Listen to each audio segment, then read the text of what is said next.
and I will discuss about the three cases today up to 5 o'clock.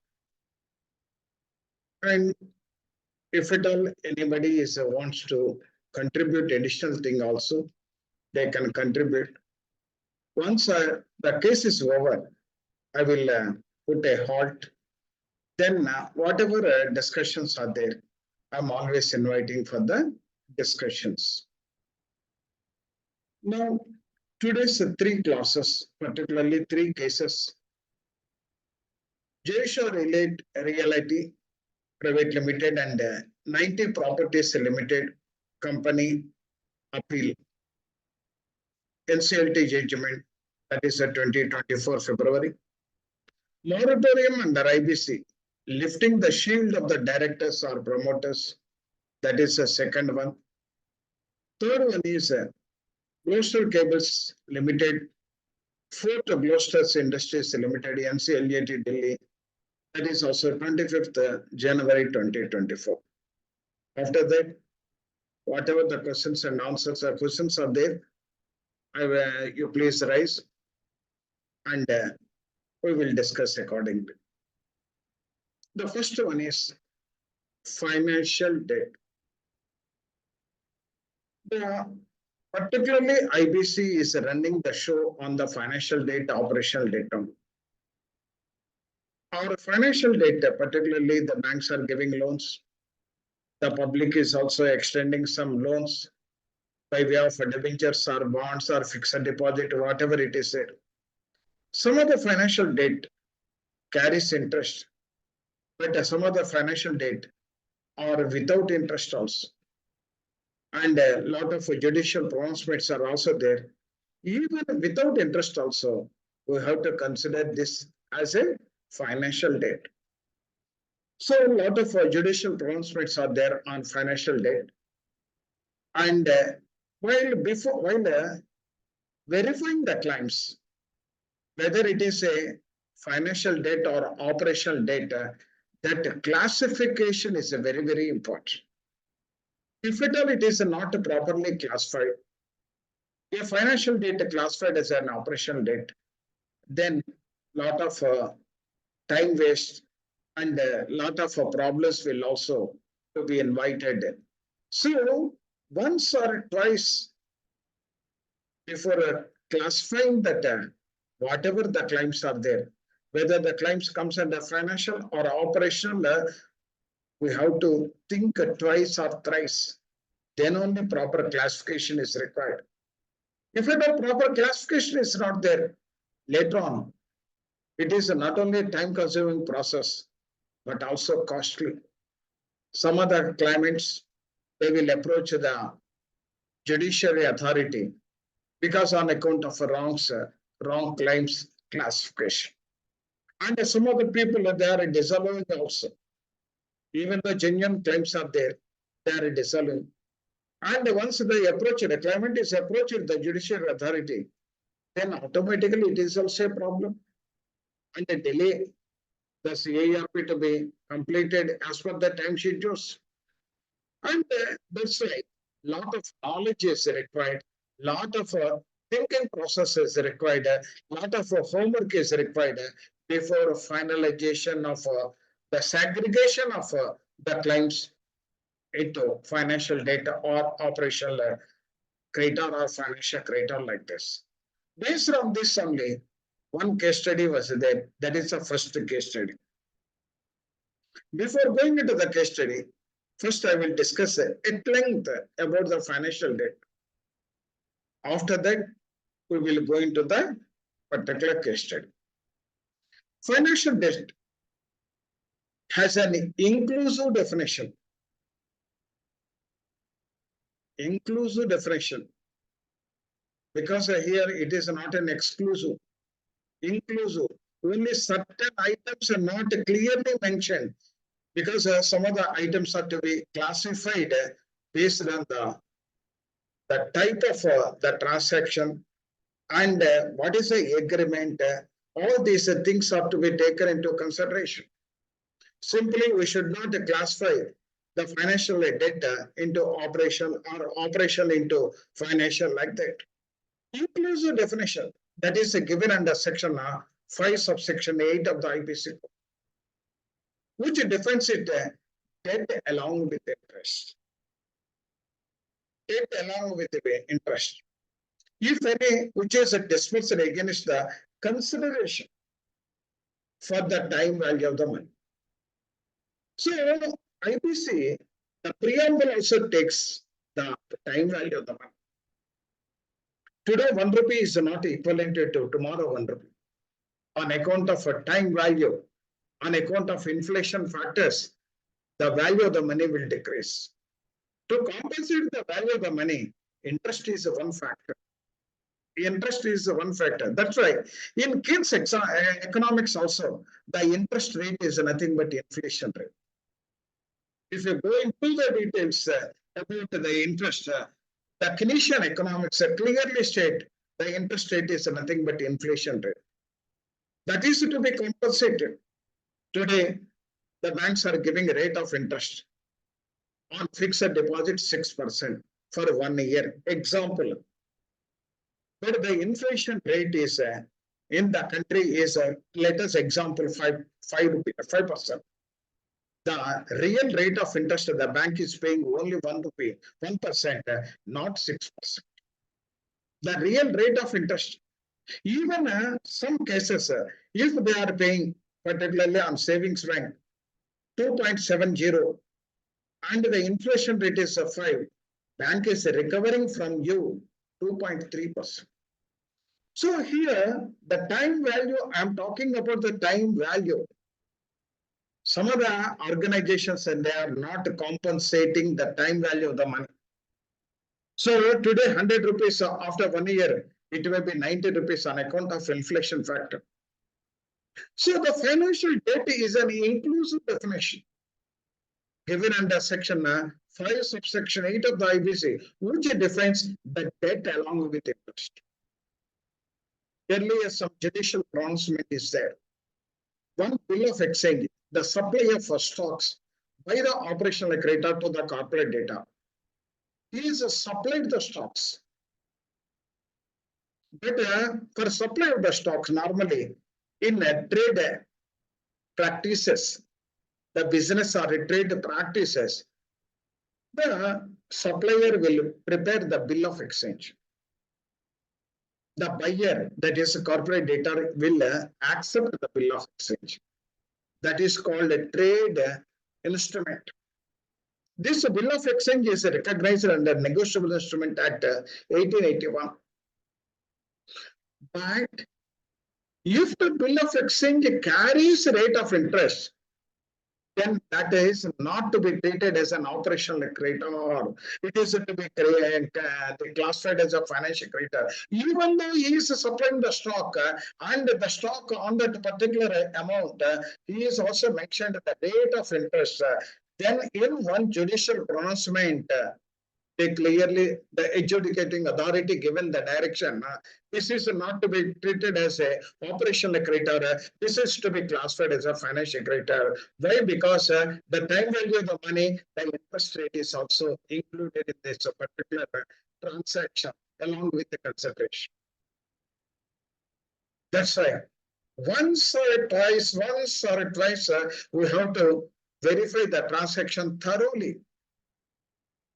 Whenever any doubts are there, whether it is an operational or financial creditor, thoroughly examine.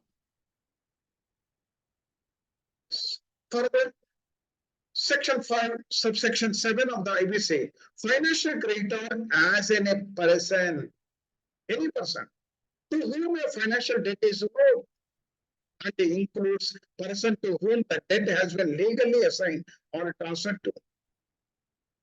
Once today, I am giving the debt to the corporate. I am extending debt to the corporate data. Tomorrow, on account of that particular amount, I required instantly. The secondary market is available. For bank loans also, not only non-performing asset, even live accounts also secondary market is there.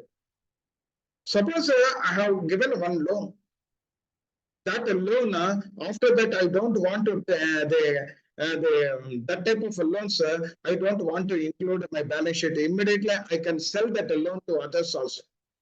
Once I am selling that loan or asset to the others, that is called by way of assignment deed. I am transferring. Today, what is happening?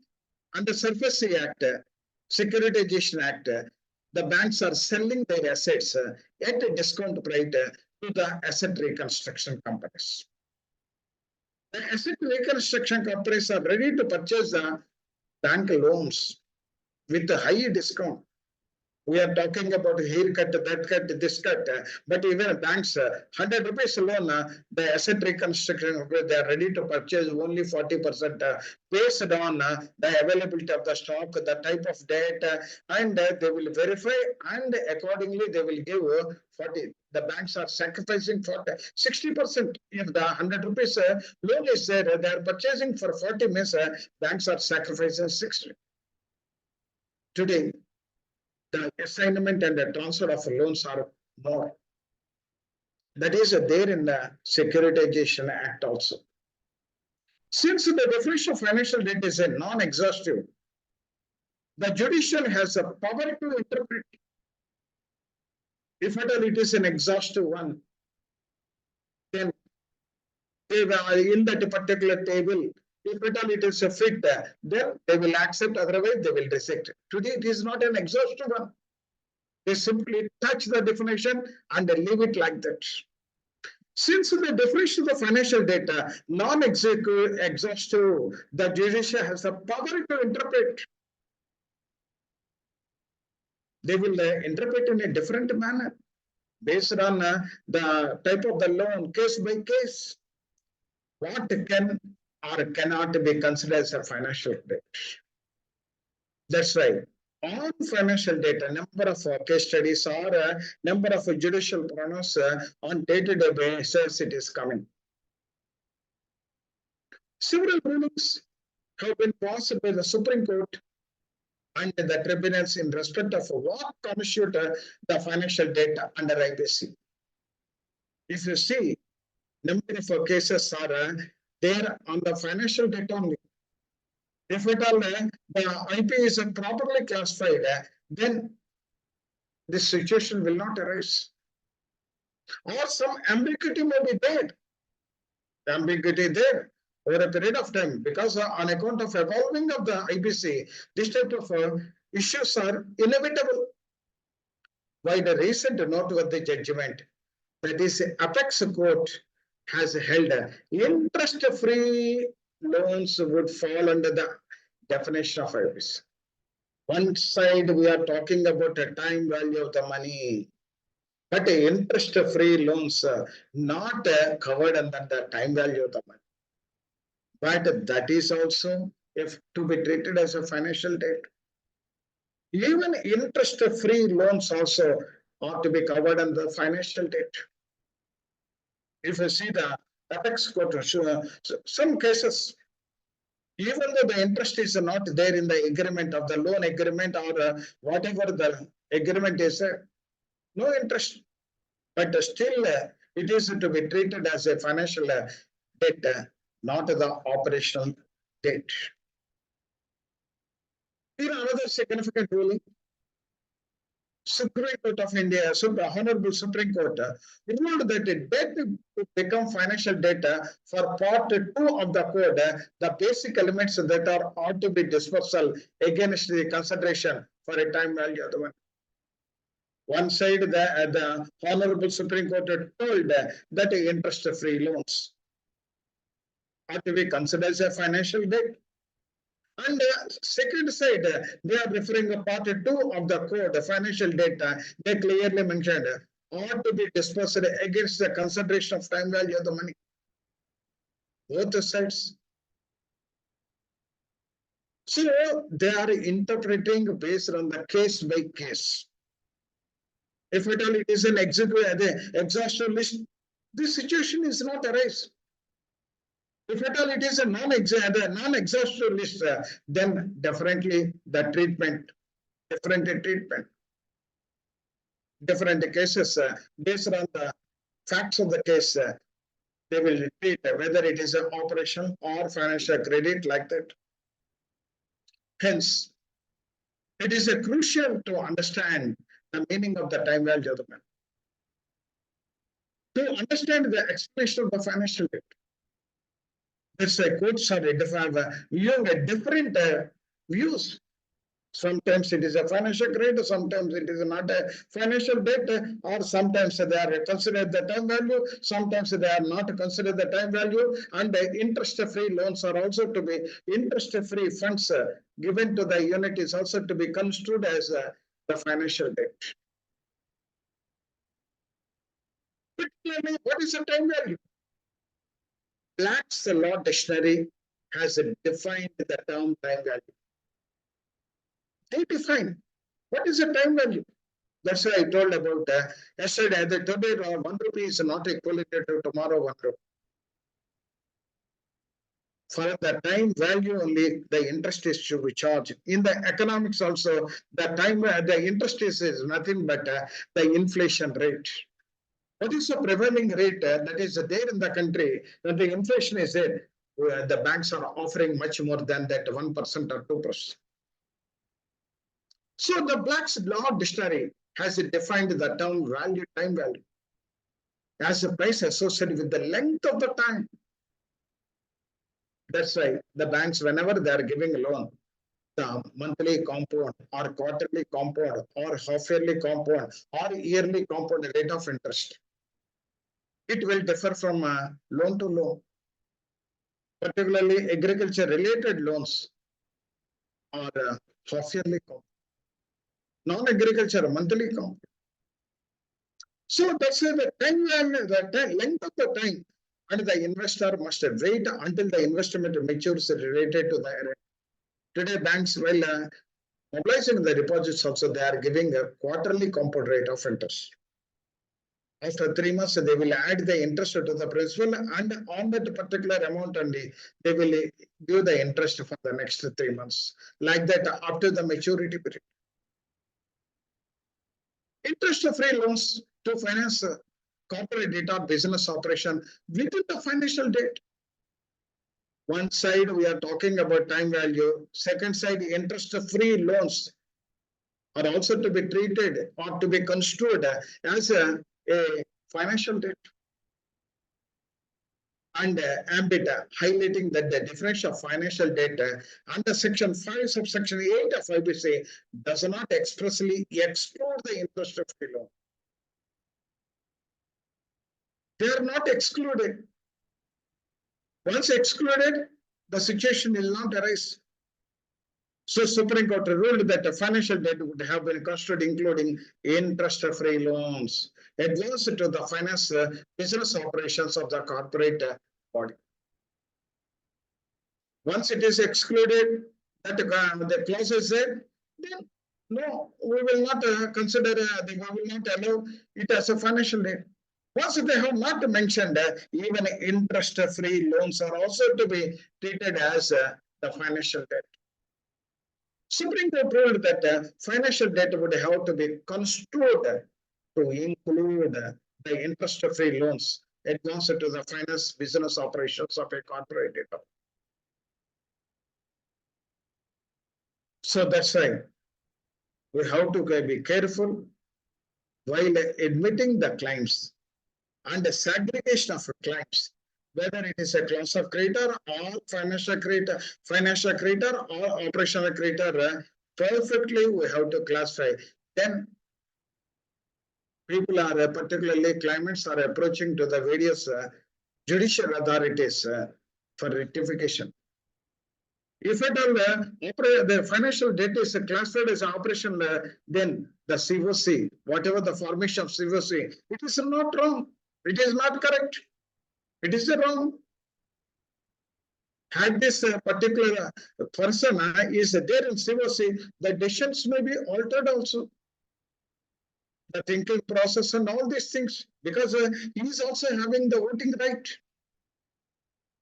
So that's why the Supreme Court ruled that the financial debt would be construed as including the interest-free loans advance to the finance of the business operations of the corporate.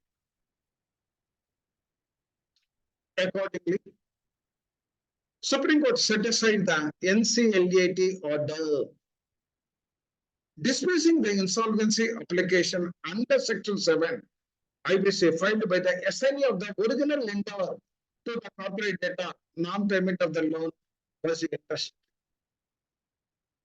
Sometimes the adjudicating authority like NCLTs. In this case, the debt is interest free. That's why he is not eligible to file an application, not they file an application under Section 7 of the code. Accordingly, Supreme Court set aside the NCLAT order, that order dismissing the insolvency application under Section 7 of the IBC filed by assignee of the original lender to the corporate debtor for non-payment of the loan that was interest-free. So as per the verdict, the interest-free loans are also to be construed as a financial debt, and they are eligible to file an application under Section 7 of the IBC code. They are on par with the interest loans are interest-free loans are also on par with the interest loans. He is also financial creditor. Security deposit carrying interest made with the corporate debtor qualifies financial debt. Qualifies financial debt. Security deposit. Some of the automobile industry, the dealers are putting security deposit. Some of the franchises, the companies, they are giving security deposit. Once the security deposit carrying interest made with the corporate debtor qualifies as a financial debt, they are also to be treated as a financial creditor. NCLT set aside the NCLT order, upholding the RP's decision to treat the applicant as a operational debt. The operational debt wrongly classified by the resolution professional, then NCLT is set aside. No, it is to be treated as a financial debt, even though it may be the security deposit. Qualifies as a financial debt. NCLT set aside the NCLT order, observing the corporate debtor has accepted a security deposit from the appellant. Is accepted, credited interest from some time on that security deposit also. Some of the corporates, they are paying. Suppose I am taking the Maruti dealership. The Maruti, I have to pay the security deposit for the vehicles they are going to send to my showroom. And some of the security deposit carrying interest also. And they have given great interest for some time against such amounts. NCLT held that the said security qualifies for the financial debt. That's why I'm reiterating that one. The claims have to be verified correctly. Once the claims are perfectly verified, then this type of problems will not arise. Cross-check with your peers. Cross-check your colleagues, or cross-check with the learned persons once or twice. Guarantee given by the corporate debtor. For the group entity loans, NCLT opined that on the basis of the corporate given by the corporate debtor for a loan provided the group concern of the corporate debtor is a financial creditor or in COR. So even guarantees also. The guarantees given by the corporate debtor for group entities loan, NCLT opined that on the basis of the corporate guarantee given by the corporate debtor for a loan provided to the group concern of the corporate debtor is a financial creditor and a CAR. Here, the guarantee agreement given by the corporate data to their group entities whenever they are taking loan, or the financial institutions extending loan to the group themselves. In that case also, the guarantee of the corporate data to be treated as a group as a financial creditor. And thus upheld the NCLT order directing RP to constitute Sivas. Given guarantees also. Because of that's why the judicial pronouncements, particularly ICSI, the learning curves are there. It is a half a page, only half a page. The case, the brief of the case, decision. They are uploading from time to time. If at all you require the details, you can go. Not only this one, even to update this type of cases, go for the IBBI quarterly journal. In the quarterly journal, orders are there. Under orders, Supreme Court order, High Court, NCLT, 5 they are giving, or 3 they are giving. If there is only one paragraph. So, if that type of situations are going to arise in your area of operation, particularly in your case, then correct a decision you can take, and accordingly, whenever I am taking a decision in classification, the facts are also to be mentioned appropriately. Then later on, while the case is handing over to the IRP to RP, or RP to RP, another RP, all these things are to be recorded perfectly. This happened with an NCLT order during directing RP to constitute a CPOS. So wrong classification means the CVC members formation is not correct. Once this particular person guarantor is included, he may be the 60% or 70% of the stake in that particular CVC. Otherwise, the particular decisions may be wrong also. NCLAT consent to collective investment scheme qualifies financial debt.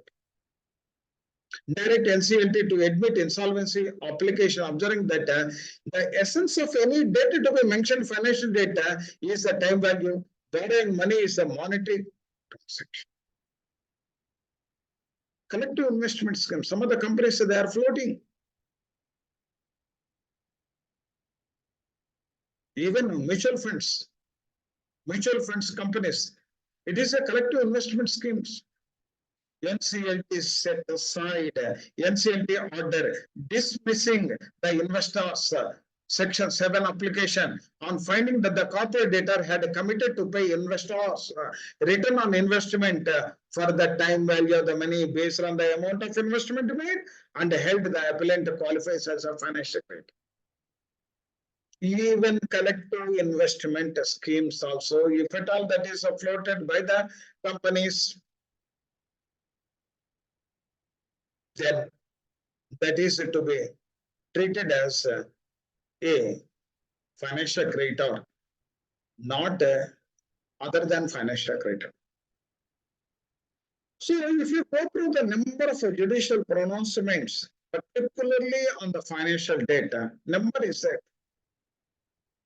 But being an RP, if at all we are mastering that subject, we can provide the information to our colleagues. NCLAT. Deposit your financial debt. Deposit acceptance rules are also there. The companies are eligible to mobilize the deposits, fixed deposits. And whatever the fixed deposits are going to be matured, as per companies acceptance rules, we have to provide the reserves also, to have to maintain the reserves also.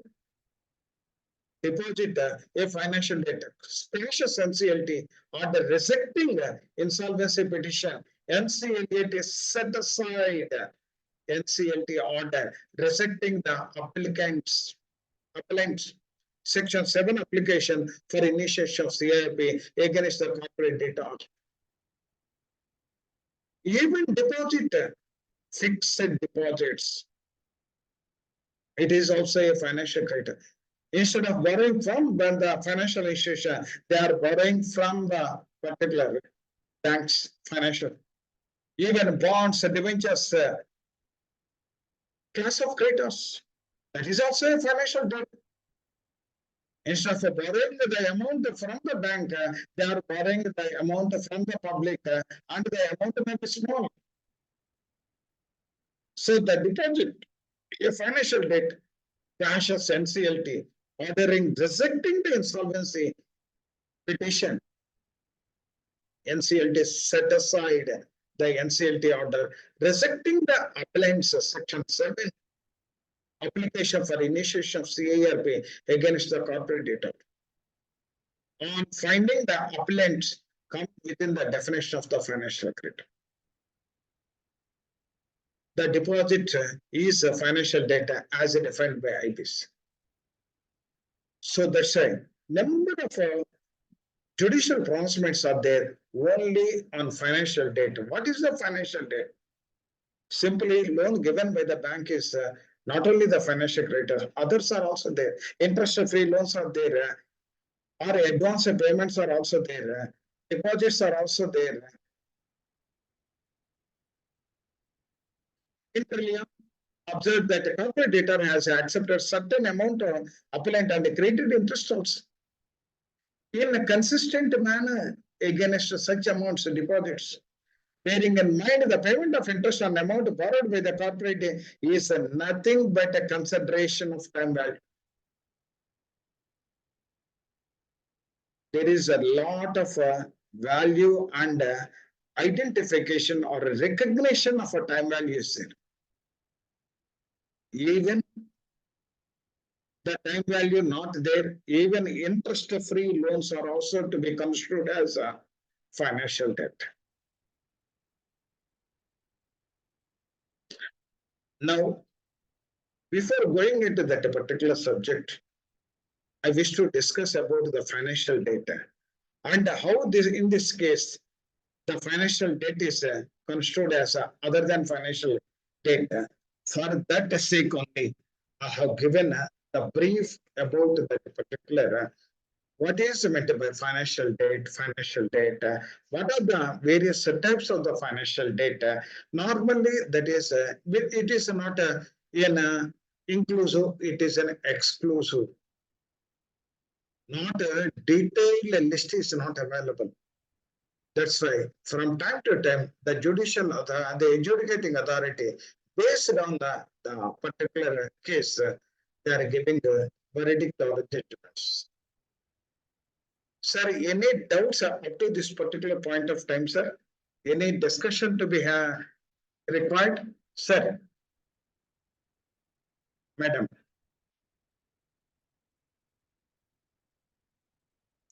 If there is no, we will move to the case.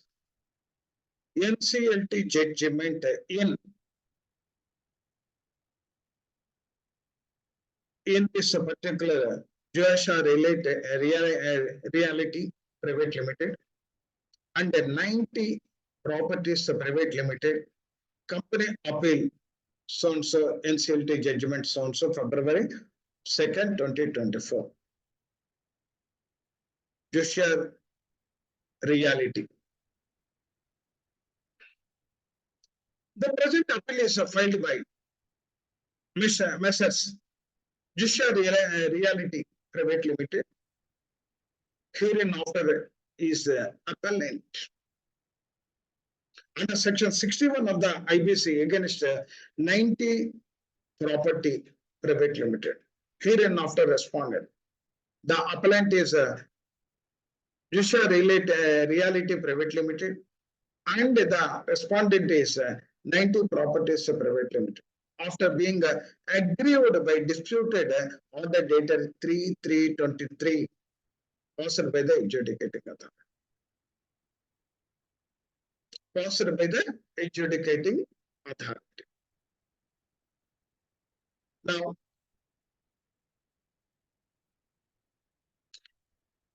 provided that NCLT tribunal may allow an appeal to be filed after expiry of the said period 30 days, if it is satisfied that there is sufficient cause for a not filing appeal, but such a period shall not exceed 15 days.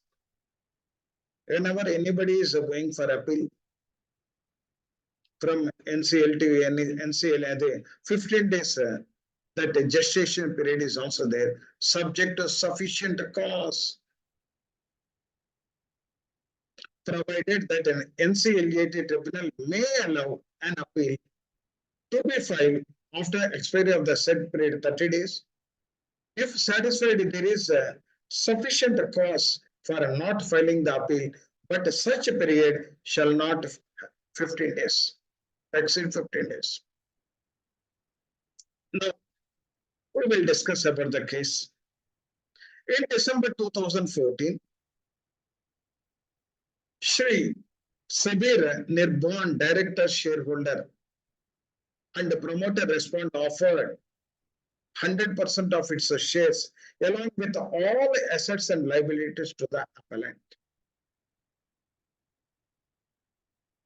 So, in 2014, Shabir Nirbhan, the director, shareholder, promoter of the respondent, offered to sell 100% of its shares along with assets and liabilities to the appellant. The appellant agreed to acquire all assets and liabilities of the respondent as per the audited balance sheet as on 31/3/2013. He's agreed, carrying out the valuation of the shares of the respondent for a lump sum amount of consideration of 4.50 crores. That is the case. So here, the appellant is particularly agreed to acquire the company assets and liabilities as mentioned on the 31st March 2013. After valuing all these things, the value of the shares is arrived 4.50 crores. For that, the appellant is an advance payment of 1.25 crores made by the appellant, subject to execution of a share purchase agreement after conducting of due diligence certificate. The advance amount paid by the appellant to the respondent, but subject to execution of a share purchase agreement. Purchase agreement is not executed, but here, whenever any financial debt extended by the debtor to the creditor, particularly the bank or banks to the CD, financial creditor to corporate debtor, the agreement is required. The agreement, as per agreement, the Stamp Act, the required stamp is to be affixed on the agreement based on the amount. All these things are there. But in this case, advance only paid, that is 1.25 crores made by the appellant, subject to execution of share agreement after conducting due diligence. Right? Despite receiving the payment by the respondent, failed to provide the necessary documents. But a document means particularly the purchase agreement and other things, or the assets and not transferred to the appellant. Due diligence or execute agreement despite reminders from the appellant. Even though he made a lot of persuasion but he is not transferred the assets or liabilities, and not particularly the agreement execution of agreement was also not happened. The appellant asked the respondent to refund the amount paid. Okay, boss, whatever you are not interested, whatever the amount I have paid, particularly 1.5, refund that one. So the total assets and liabilities agreed for 4.5. Out of 4.5, I have paid 1.25. And if at all you are not interested, okay, no problem. You paid that 1.25 along with the 18% rate of interest. But when this is not forthcoming, the appellant is filed a petition under section of is eligible because of that only this is a purchase consideration, but agreement is not there, rate of interest is not there to determine the time value of the money, and the amount is transferred. All these things are there. This amount, whatever the amount given by the appellant to the respondent, he mentioned in this balance sheet house. In the balance sheet house, that is sufficient. Even sometimes earlier, banks, they are giving loans by mistake, they have not obtained the agreements. But whatever the disbursement made by the bank, that is to be treated as a consideration. And accordingly, so many cases, even once the borrower is withdrawn from his savings bank account, and the bank is the current account, and the bank is offered overdraft, the check itself is deemed to be treated as a consideration. So the appellant asked the respondent to refund the amount paid by him along with interest, 18%. But when this is not forthcoming, the appellant filed a petition under Section 7 of the IBC. The adjudicating authority dismissed the petition without providing any reason. What is this nonsense? There is no agreement, there is no interest, but he has given 1.25 against the purchase consideration of 4.5, stating that amount of default is not a financial debt. The adjudicating authority dismissed this case by not mentioning any reason. How to be treated as a financial debt? What is the agreement? What is the rate of interest to determine the time value of the money? What is the purchase agreement? At least nothing is there. The appellant submitted that Section 7 application will filed within the limitation according to Section 18 of the Limitation Act. Sir, being a banker, most of the documents, particularly the security document, that is called a loan document, we will follow the Section 17, 18 and 19 of the Limitation Act. That is acknowledgement of debt and part payment of debt. Normally, the bank is called that banks are called that acknowledgement of debt, and some banks it is called a revival letter. Revival means a revival of the security documents. Because whatever the loan given by one, whatever the advance given by the appellant to the respondent, that is 1.25 against the purchase consideration of 4.5, it is within 3 years old. It is not a time-barred debt. Time-barred debt and courts are not allowed. The appellant further submitted that the rejection of Section 7 application under IBC lacks valid grounds. The appellant is asking, under what grounds you are rejecting? Tell me.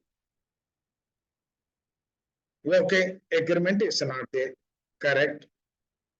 But I have transferred the amount, that proof is there. Second one is a company also mentioned in the balance sheet. That is they are accepted the debt also. Adjudicating authority simply without mentioning that reasons rejected that section 7 application and they mentioned it is not to be treated as a financial debt. Once the judgment is given, the valid grounds are also to be mentioned by the adjudicating authority. In this case, they simply not mentioned the reasons for rejection of the particular application. The appellant asserts that Section 5, subsection 8 of the IP covers a payment related to share purchase agreement and should be considered. In that particular Section 5, subsection 8 also, IBC covers share purchasing agreements are also to be covered under a financial debt. But adjudicating authority, they have not verified and okay, purchase agreement is mentioned. Proof of evidence documents are required. Whenever the section 7 applied by the particular financial creditor, all are to be in the sequence manner. How much loan is given, for what purpose, what is the security document, whether the security documents are live or stale, and what is the repayments made by the borrower, what is the time. If at all, how to identify the particular loan to be treated as a non-performing asset. And what is the due date for payment? In this case, the due date for payment is also missing. Due date for payment is missing. Second one is that a particular agreement is missing. Third one is time value of the money, rate of interest is also missing. The appellant asserted that section 5, subsection 8 IBC covers a payment related to share purchase agreement and should be considered. The appellant is strong here. The respondent contends that the transaction with appellant is not a financial debt. Normally, they will also argue, and there is no default in payment. Once a default arises, when the due date is there, then only the default will arise. Once the due date is not there, there is no agreement, there is no purchase agreement, or that amount is transferred simply and taken and mentioned in the balance sheet. That's all. The response further submitted. 1.85 crores were advanced for acquiring tenancy rights under a redevelopment scheme. He changed his version. Initial version is the different. The appellant is going to take over the company with the 4.5. Out of that, 1.5 is given as advance. But the respondent is now they are talking in a different manner. And where the tenant could gain an additional area in the new building. However, the true value of the premises exceeds 4.5. No, sir, that the 4.5 have not agreed. The value of the property is much more than 4.5. Whatever the purchase consideration, that is wrong. Only part of that particular building for tenancy rights for that development scheme, he has given 1.25. Why? Because there is no agreement. Once the purchase agreement is there, this problem will not arise. The main issue before the appellate tribunal is whether 1.25 paid by the appellant to the respondent company constitute a financial debt under IBC or not. And if section 7 application regarding the debt should be admitted or not. The appellate authority Okay, whether it is a financial debt or not, whether to, if financial debt, that is to be admitted. If at all it is a financial not debt, then it should be rejected. That is a crux of the issue. So the main issue before the appellate tribunal is whether 1.25 crore paid by the appellant to the respondent company constitute financial debt under the IBC, and if Section 7 application regarding the debt is to be admitted or not. Then NCLAT observations. What observation they made? The appellate tribunal said that the appellant failed to provide any document regarding the promised share purchase agreement. Instead, relying solely on the transaction of 1.25 crores recorded in the balance sheets over several years as an evidence of the financial debt. In the corporate data, particularly the appellant tribunal said that the appellant failed to provide any documentation regarding the promise of a share purchase agreement, and instead railing solely on the transaction 125 recorded in the balance sheet over the several years as a evidence of financial debt. Only that is evident. The appellant only argument in favor of the share purchase agreement is a reminder sent on June 2018, January. No, sir. For this, one more evidence is there.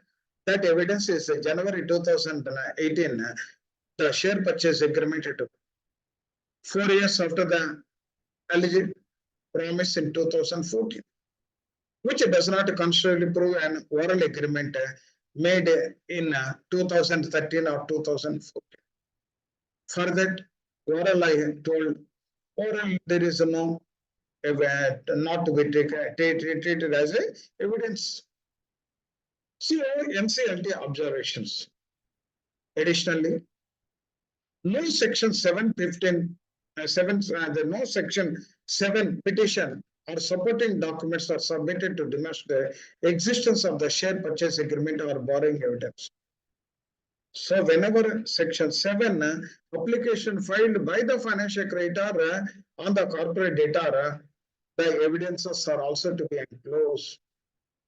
Consequently, it is challenging to accept the claim of 1.25 crores transaction constituted repayment of the financial debt, especially considering the lack of default date.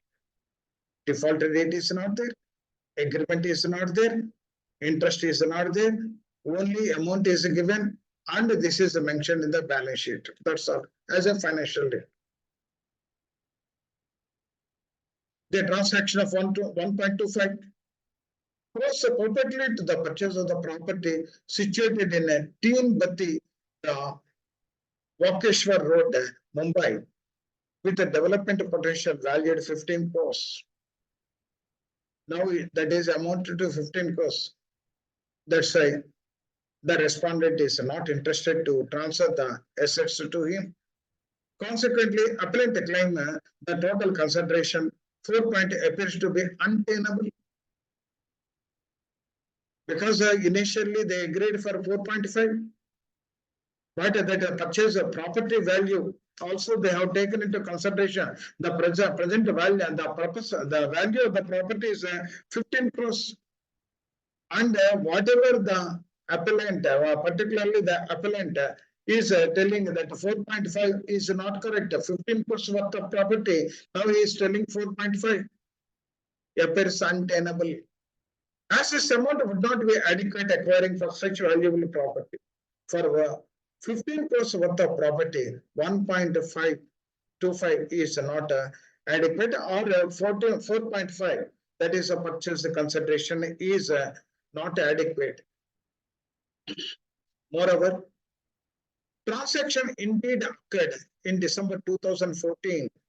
As stated, the appellant should have accepted the rights within the stipulated 3 years period for specific conduct purchases.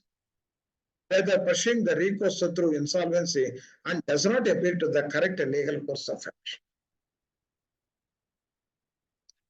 Okay, that once the transaction occurred in 2014, why he has delayed? Why he has waited for the IBC, legal course of action through IBC? Then order or judgment. The appellate tribunal held that adjudicating authority did not committed any error in dismissing the section 7, the application IBC. Appeal is dismissed. So here, for any claims, the prerequisite is agreement. The prerequisite is interest or without interest also some cases. And the precondition is the documents are live documents are not time bound and adequate stamp duty is also to be affixed. And then only that claim is to be admitted. This is the latest case. Sir, any discussion, sir, on this topic?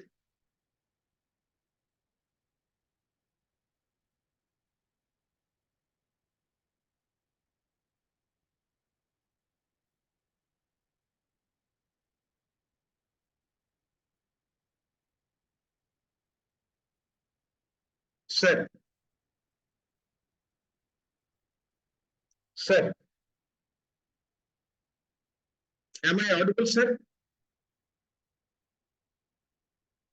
Am I Yes, audible? sir. Yes, sir. Yes. Okay, okay. Now coming to moratorium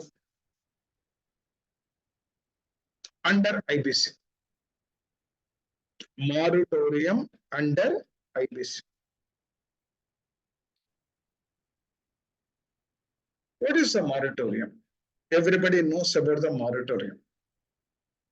Today, some of the people, they are using the moratorium and they want to get some benefit under the shelter of the moratorium. Particularly the directors, the promoters, they are very much interested and to protect themselves, not to sell the assets for various other cases. They are using this shield of a moratorium under IBC. The shield of a moratorium is applicable only to the corporate data. That moratorium shield is not applicable to the directors or promoters. So that's why the moratorium under IBC. In a landmark judgment, the Supreme Court of India has provided much needed clarity on the applicability of the moratorium under Section 14 of the Insolvency and Bankruptcy Code to the liability of the directors and officers of the company. So this is a landmark judgment. Supreme Court of India. Much needed clarity on the applicability of the moratorium. Today, moratorium is to be applicable only for corporate data areas, particularly their assets, whatever it is there. No attachments, no suits filed against that particular corporate data. IBC will prevail about all the acts. On the applicability of the moratorium under Section 14 of the Insolvency and Bankruptcy Code to the liability of the directors and officers of it.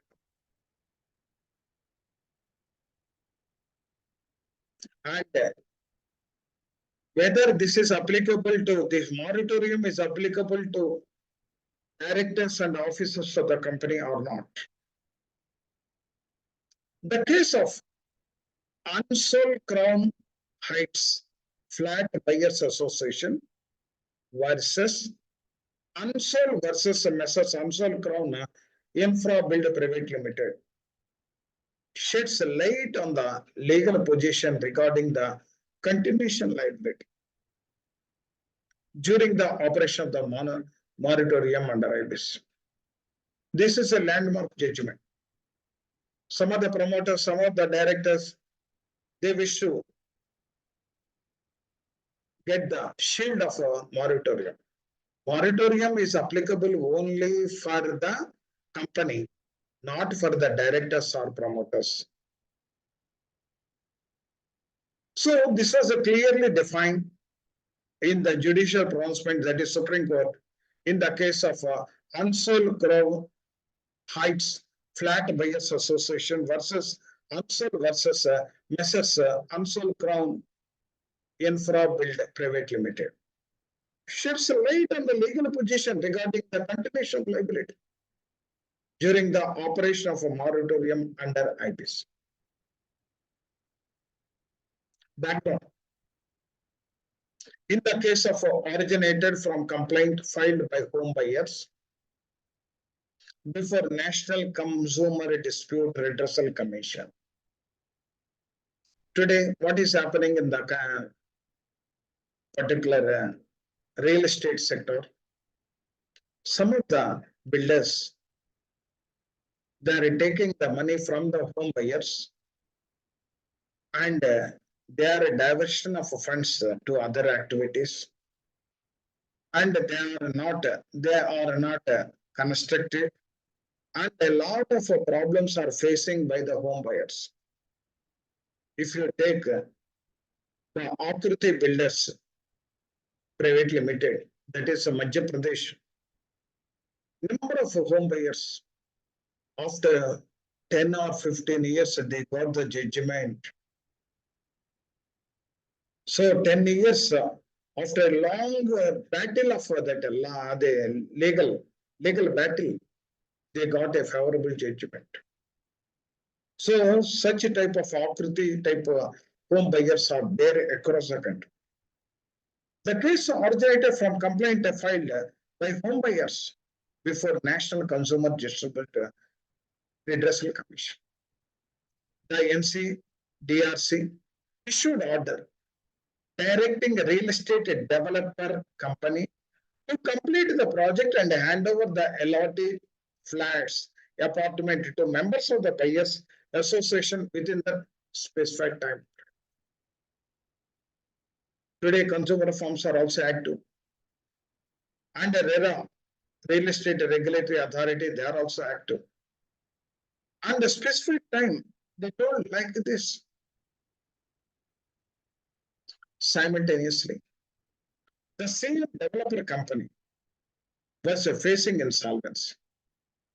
But the consumer firm given a judgment that the home buyers are happy. But after reaching to the particular real estate is declared as under IBC. Oh,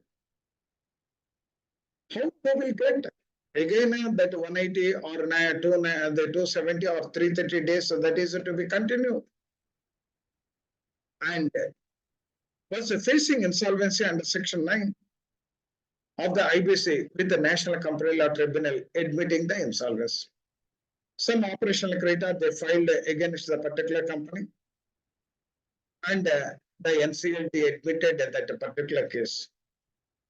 Now the home buyers are not happy, even though consumer firm, that particularly the National Consumer Dispute Redressal Commission given the favorable judgment in favor of the home buyers.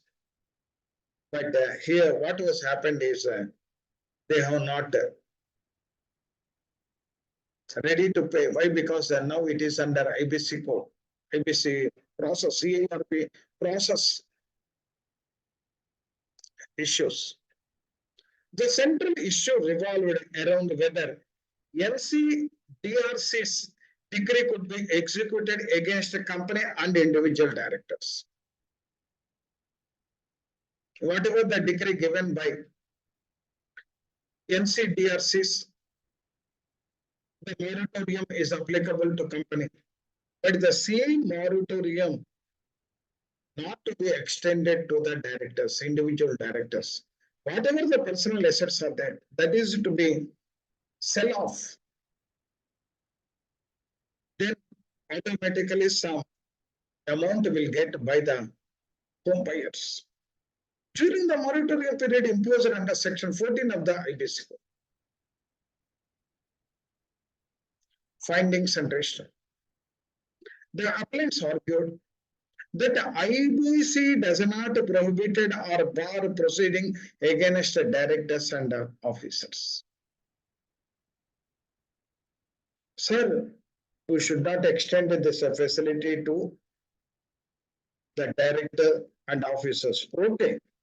Once the operational credit are filed and NCLT admitted the case, moratorium will start from the date of commencement of the CARP or a date of commencement of admitted the case. But here, the same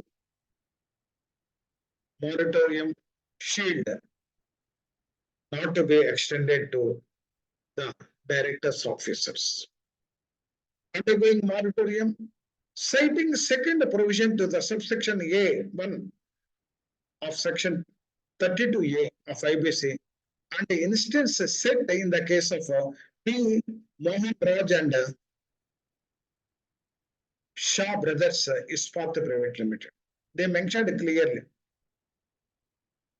this is not to be extended to the directors. And the directors are accountable for the particular dues to be paid to the home buyers. That is a verdict given by the consumer National Consumer Fund. Okay, the CARP process will run. After, in the meantime, whatever the assets, if at all he is transferred to others and sell whatever the assets are there, then it is a problem to the home buyers. So immediately, whatever the particular moratorium is there, moratorium only for CD, not to the directors or promoters. Traditionally, they relied on the decision in the case of Anjali, Rathi, and others versus Today Home and Infrastructure Private Limited and others. So they clearly mentioned, the appellants are clearly mentioned, this moratorium to be applied to only corporate data, not to the promoters or this one. The Supreme Court supported. Yes. The appellate submissions emphasizing that the existence of moratorium against the company does not preclude the proceedings against the directors for execution. If at all the directors are also accountable, then the home buyers, they can recover the amount from the director's personal assets, provided they are otherwise liable to comply with the order against the company. The monetary protection does not extend to the directors and officers. Whatever the order is there, that order is particularly the IBC prevail over the other orders. So the company is under moratorium. Whatever the national consumer form orders are there, that orders are not applicable to the corporate data, but that orders are applicable to the directors or promoters to recover the amount from the promoters' assets. To conclude, the Supreme Court ruling Ansel Crown Heights case serves as a crucial clarification of the legal position concerning the applicability of the moratorium under Section 14 of the IBC to the directors of defaulting companies. But this is best judgment. Why? Because today the promoter or directors are escaping on account of IBC. They should not sell. They should not alienate their assets. And once the moratorium is there, in the meantime, if the moratorium is there for directors, then problems will arise to the home buyers. It is not applicable. Supreme Court clearly and categorically told this moratorium is not applicable to the directors. So the home buyers can directly initiate whatever the proceedings that are given by the consumer firm to recover their dues from the promoters and directors. It is clearly states that the directors can be held liable and the proceedings can be initiated against them even when moratorium is in place, as long as they are bound by the orders issued against the company. It is clearly states that the directors can be liable, held liable, and they are not under that particular shield of moratorium. No, now my assets are not to be touched. Now I am in moratorium because my company is in moratorium, like that. That is not applicable to directors or promoters. The moratorium is applicable only to the promoters, only to the corporate data, not to the directors. And the proceeding initiated against them, even when moratorium is in place, as long as they are bound by the orders issued by the company.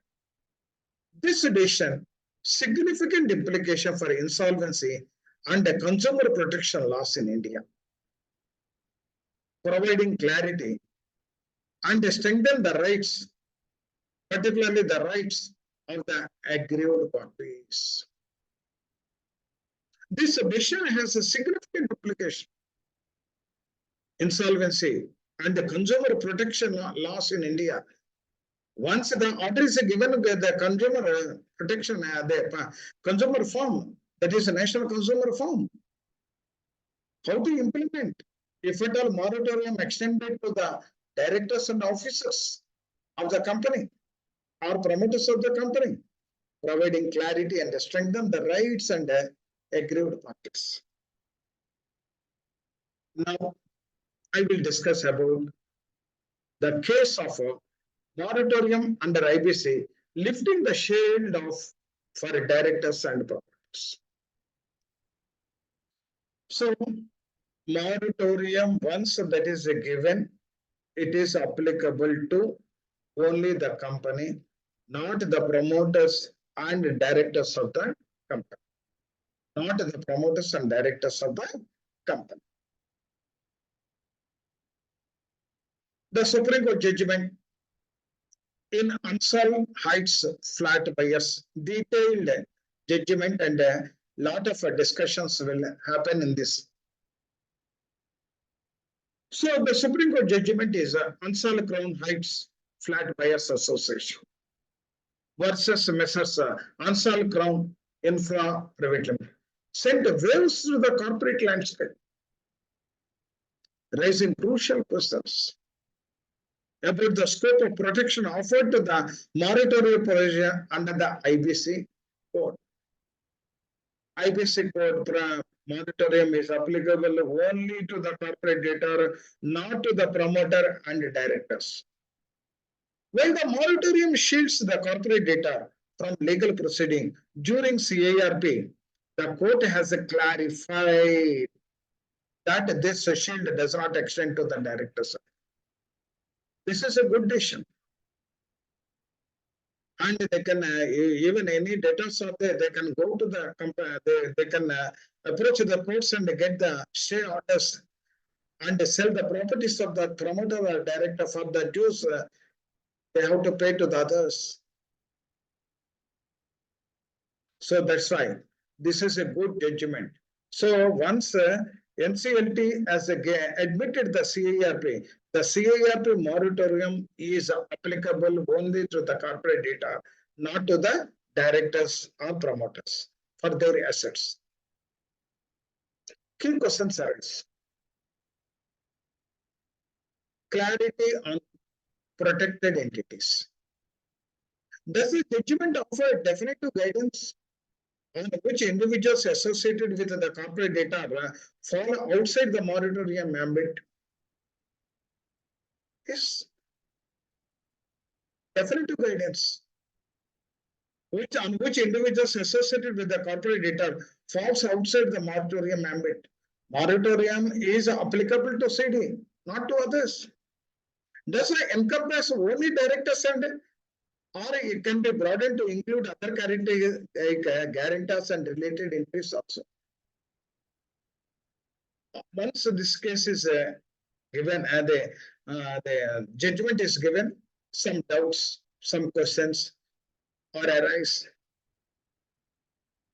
Once it is given that the promoters and the directors are not come under the purview of moratorium, which is applicable only to the company, not to the others, then the question arises whether it is applicable to guarantors and related entities.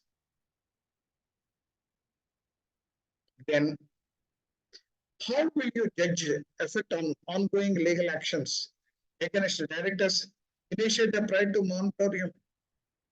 Prior to moratorium, whatever the legal actions are there against that particular director or promoter, whether it will continue as a status quo or not, will they automatically resume and does not necessitate fresh proceeding?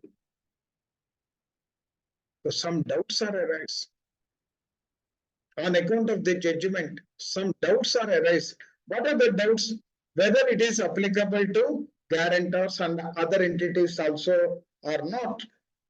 Second doubt is particularly the automatically whatever the earlier legal actions against the particular directors and the promoters are there and prior to moratorium, whether it is automatically continued or any fresh proceedings are required. Balancing interest. The judgment aims to prevent the misuse of market. Correct. Why? It is for only the corporate data. If at all they protected, the promoters or directors are also comes under the shield of a moratorium, then lot of stakeholders, they will face some problem. So that's why this prevent the misuse of moratorium while safeguarding the creditors' rights. I have given loan to the particular director. Once the moratorium is also extended to the directors of property and the directors or promoters, when I will when I will get the amount, particularly I have given some loan to the promoter of the particular promoter or guarantor, promoter or director. How will courts ensure the balanced approach effectively addressing both concerns? Potential misuse.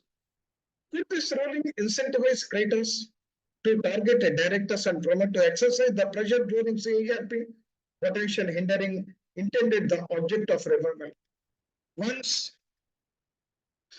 this judgment is there, then automatically others will file cases against the promoter director because there is no moratorium from promoter or director.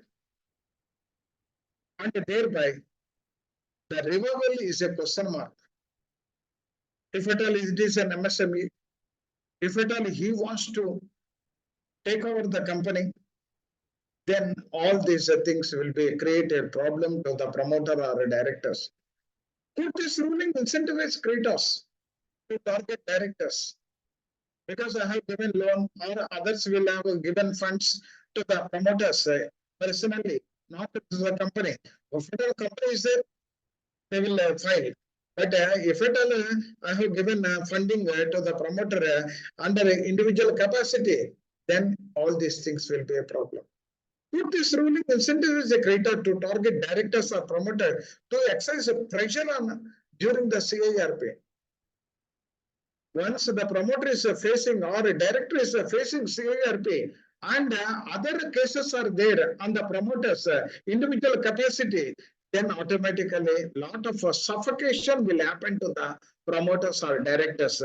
They may not concentrate on either CIRP or their individual, because these are disturbance will happen at the individual capacity. Once the individual capacity disturbance are happening, then automatically he is unable to take a decision not to participate in CIRP, then automatically it is a big problem, particularly in the case of MSME units.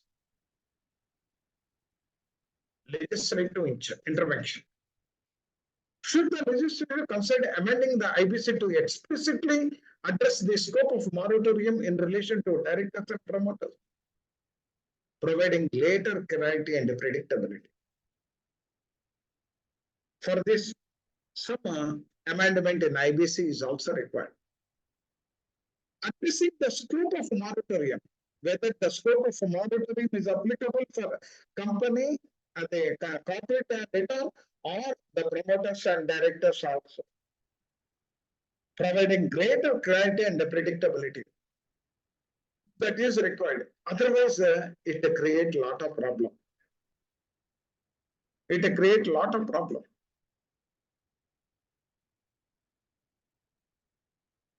Potential implications.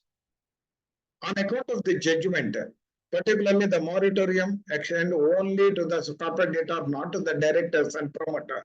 The potential implications are the judgment are far-reaching consequences of various stakeholders. Directors and promoters, they face the increase of vulnerability to legal actions during CIR. All in a personal capacity, all legal issues, notices, attachments of his personal property, all these things will happen. Potential impacting the personal finance and reputation. Creditors, they gain additional revenue. They gain additional revenue to pursue against the individual beyond the corporate debtor. Suppose I have given some amount to the company and some amount to the particular promoter, or a promoter is given guarantee. Today, what is happening in personal guarantee? The banks are also simultaneously they are submitting the application both to CIRP as well as PG to CD, that is individual insolvency resolution process, to recover the loans. On account of this case, whether the simultaneous execution of the personal guarantor to corporate debtor and CIRP simultaneously, that is to be executed or not, that is also a question mark. Once the director or promoter is concentrating on the company, if at all the attachment is happening to the personal asset, then it is a big problem for him. So the directors and promoters, they face increased vulnerability to legal action during CIRP, potentially impacting the personal finance and the reputation also. Creditors, they will gain whatever the amount is applicable, they will take from this, the balance they will take from the CIRP. In case of home buyers, the consumer firm given judgment. Once the consumer firm given judgment, you can proceed against the personal assets of the promoter or director. They will go and recover certain amount. The remaining amount they will get it. They will get from the CIRP process. That type of problems are also there. They gain additional revenue and pursue the claims against individuals beyond the corporate debtor, potentially enhancing the recovery process. Definitely, the creditors will gain on account of this one. And the resolution professionals, they cross a complex landscape. This judgment particularly, lot of problems to the professionals also, resolution professionals. balancing interesting of various stakeholders while ensuring the fair and efficient CARP. Suppose the corporate debtor is ready to file as a MSME promoter to take over the company. In this scenario, once his personal assets are also seized for recovery of the creditors, then he may not be concentrated on the company. First, he will concentrate on his personal assets. Investors increase scrutiny of the directors or promoter could impact their investment decisions and particularly potential influence of the corporate governance practices. Scrutiny of the directors. If at all that is there, then automatically investors are also, whether these directors are good or bad, that will be decided, and nobody will be interested to take over that particular type of companies also. Moving forward, the Supreme Court judgment makes a significant development in interpreting the IBC moratorium provision. Whether it is applicable to they told it is applicable to corporate data and not applicable to promoters and directors, and whether the guarantors are also extra they applicable, whether it is applicable or not, that is also to be verified. While strengthening the creditor rights, the potential implication for various stakeholders warrants a careful consideration. A legal disclosure, unforced the practical challenges emerge. It remains to be seen how the judgment will shape the future of the corporate insolvency proceedings in India. Definitely, there is a lot of impact will be there on the smooth functioning of the CARP. One side, corporate. The promoter is facing the corporate CARP. Second side, the moratorium is not applicable on his assets.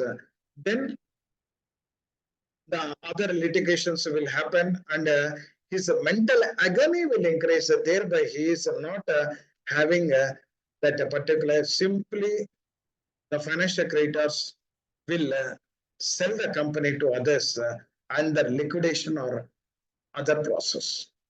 Through liquidation, they will sell the assets, or he is unable to concentrate time on the company's CARP process also.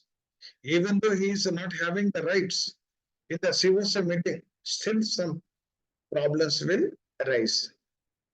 Background of the judgment. What is why the Supreme Court of India given the judgment like this? In the case involved home buyers seeking provision for flats, Amsal Crown Infra Build Private Limited, the National Consumer Disputes Redressal Commission directed the company to complete the project and hand over the flats, also offering the buyers option to refund with interest. In number of cases, because the promoters or directors on account of wrong decisions only, the sufferers are the home buyers. That's some consumer firms. If at all you are unable to recover the amount from the company, you go for recovery of the amount from the promoters also. However, before complaints, the company faced insolvency proceedings under the IBC, triggering moratorium on a legal action against it.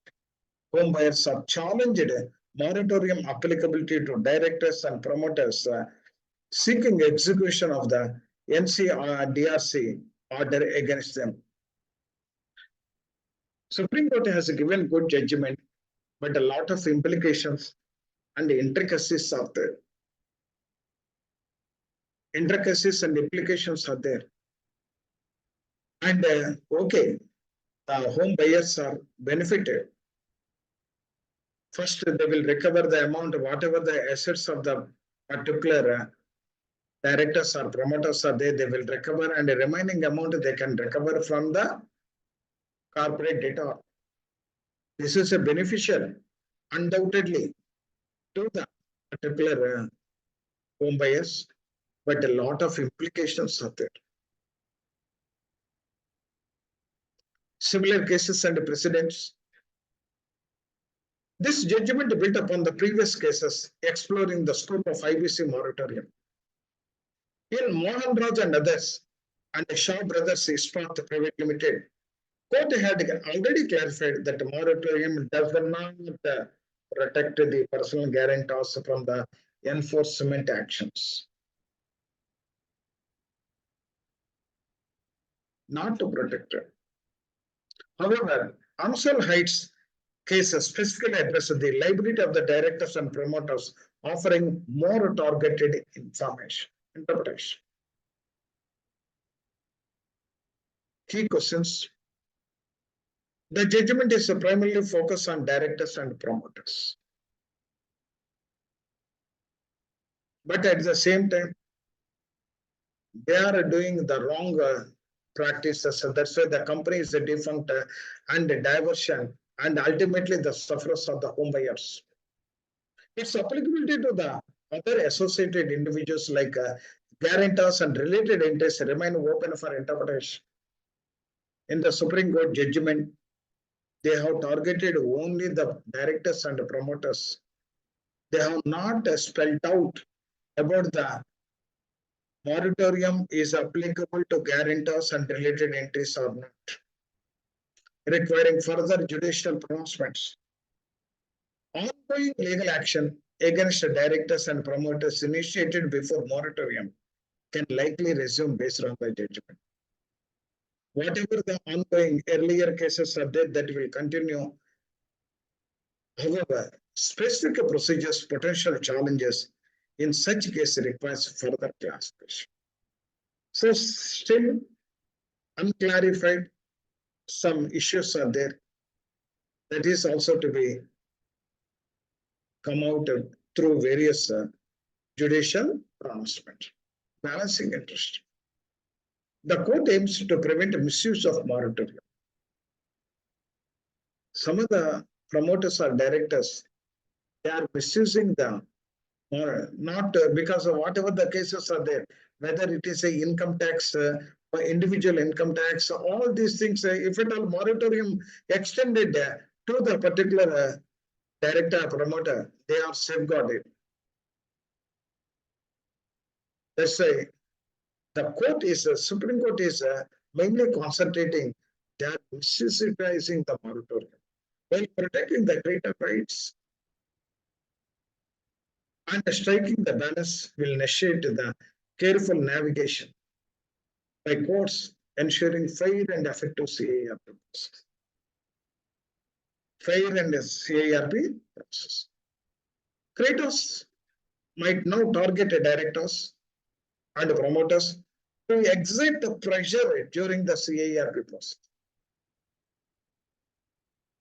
Particularly the consumer courts, if at all given, you recover from the personal assets of the promoters, means all people will first target the promoters, directors.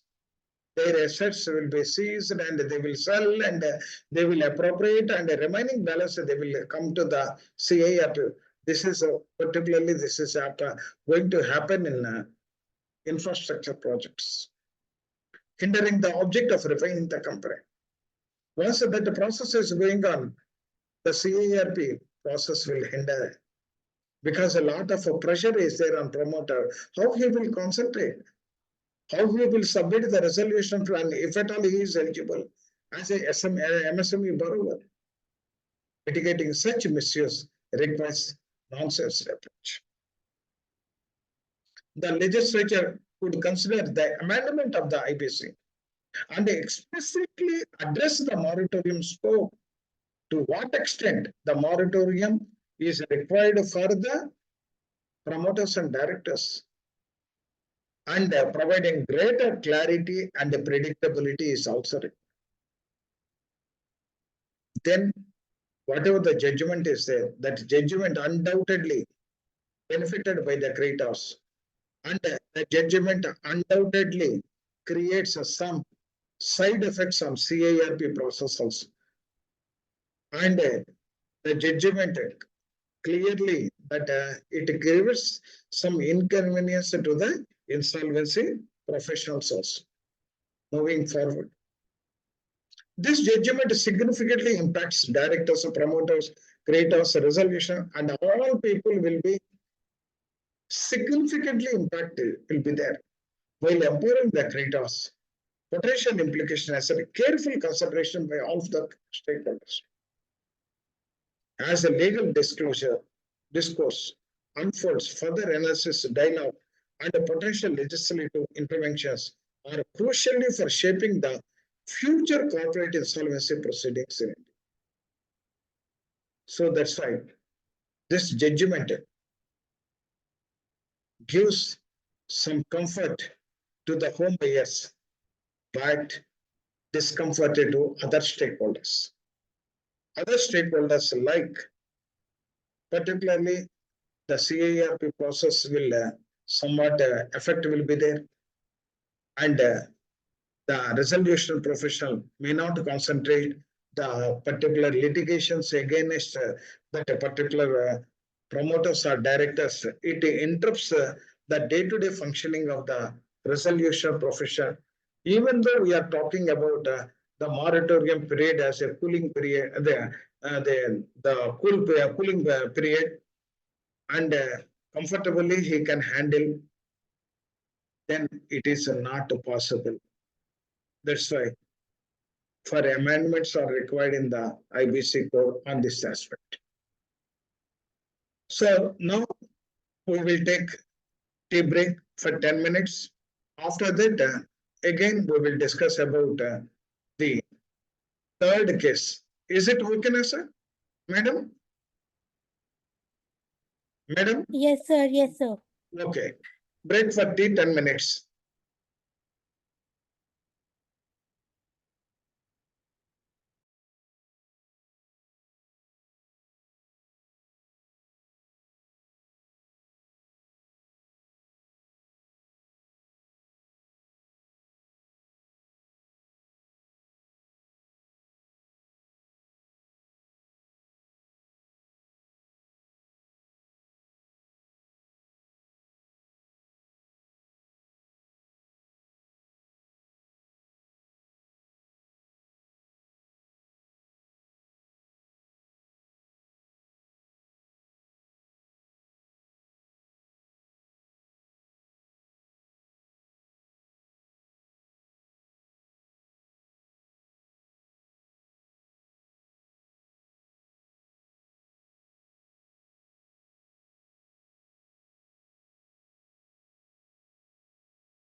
Hmm.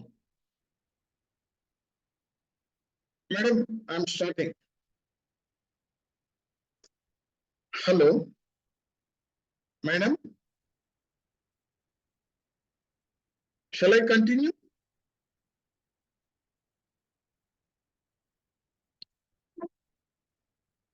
Yes, sir, continue. Okay, sir, thank you. Sir, here, this case deals with the registration of the trademarks. While handling CIRP, we came across the trademarks. Trademarks or patents or copyrights. So many things are there. And that patents or intellectual property rights or the patents values are there. On account of it is not clearly reflected like physical assets. The valuation is to be different way. So these are having some value. That value to be properly arrived, and whoever is interested to buy that copyrights or the patents or the trademarks, and we have to recover the amount properly. And simply trademark, we should not leave it like that because some value is there. If that is also encashed during CIRP process, then the amount to be distributed to the maximization of wealth means we have to take care of all these things. In this case, the trademarks or discuss trademarks because during CIRP, if at all that is materialized, we should not take into account of that. Suppose take for example, trademarks transfer of a trademarks from this company to another company. And the transfer is affected during CIRP. But the purchase consideration long back it was happened.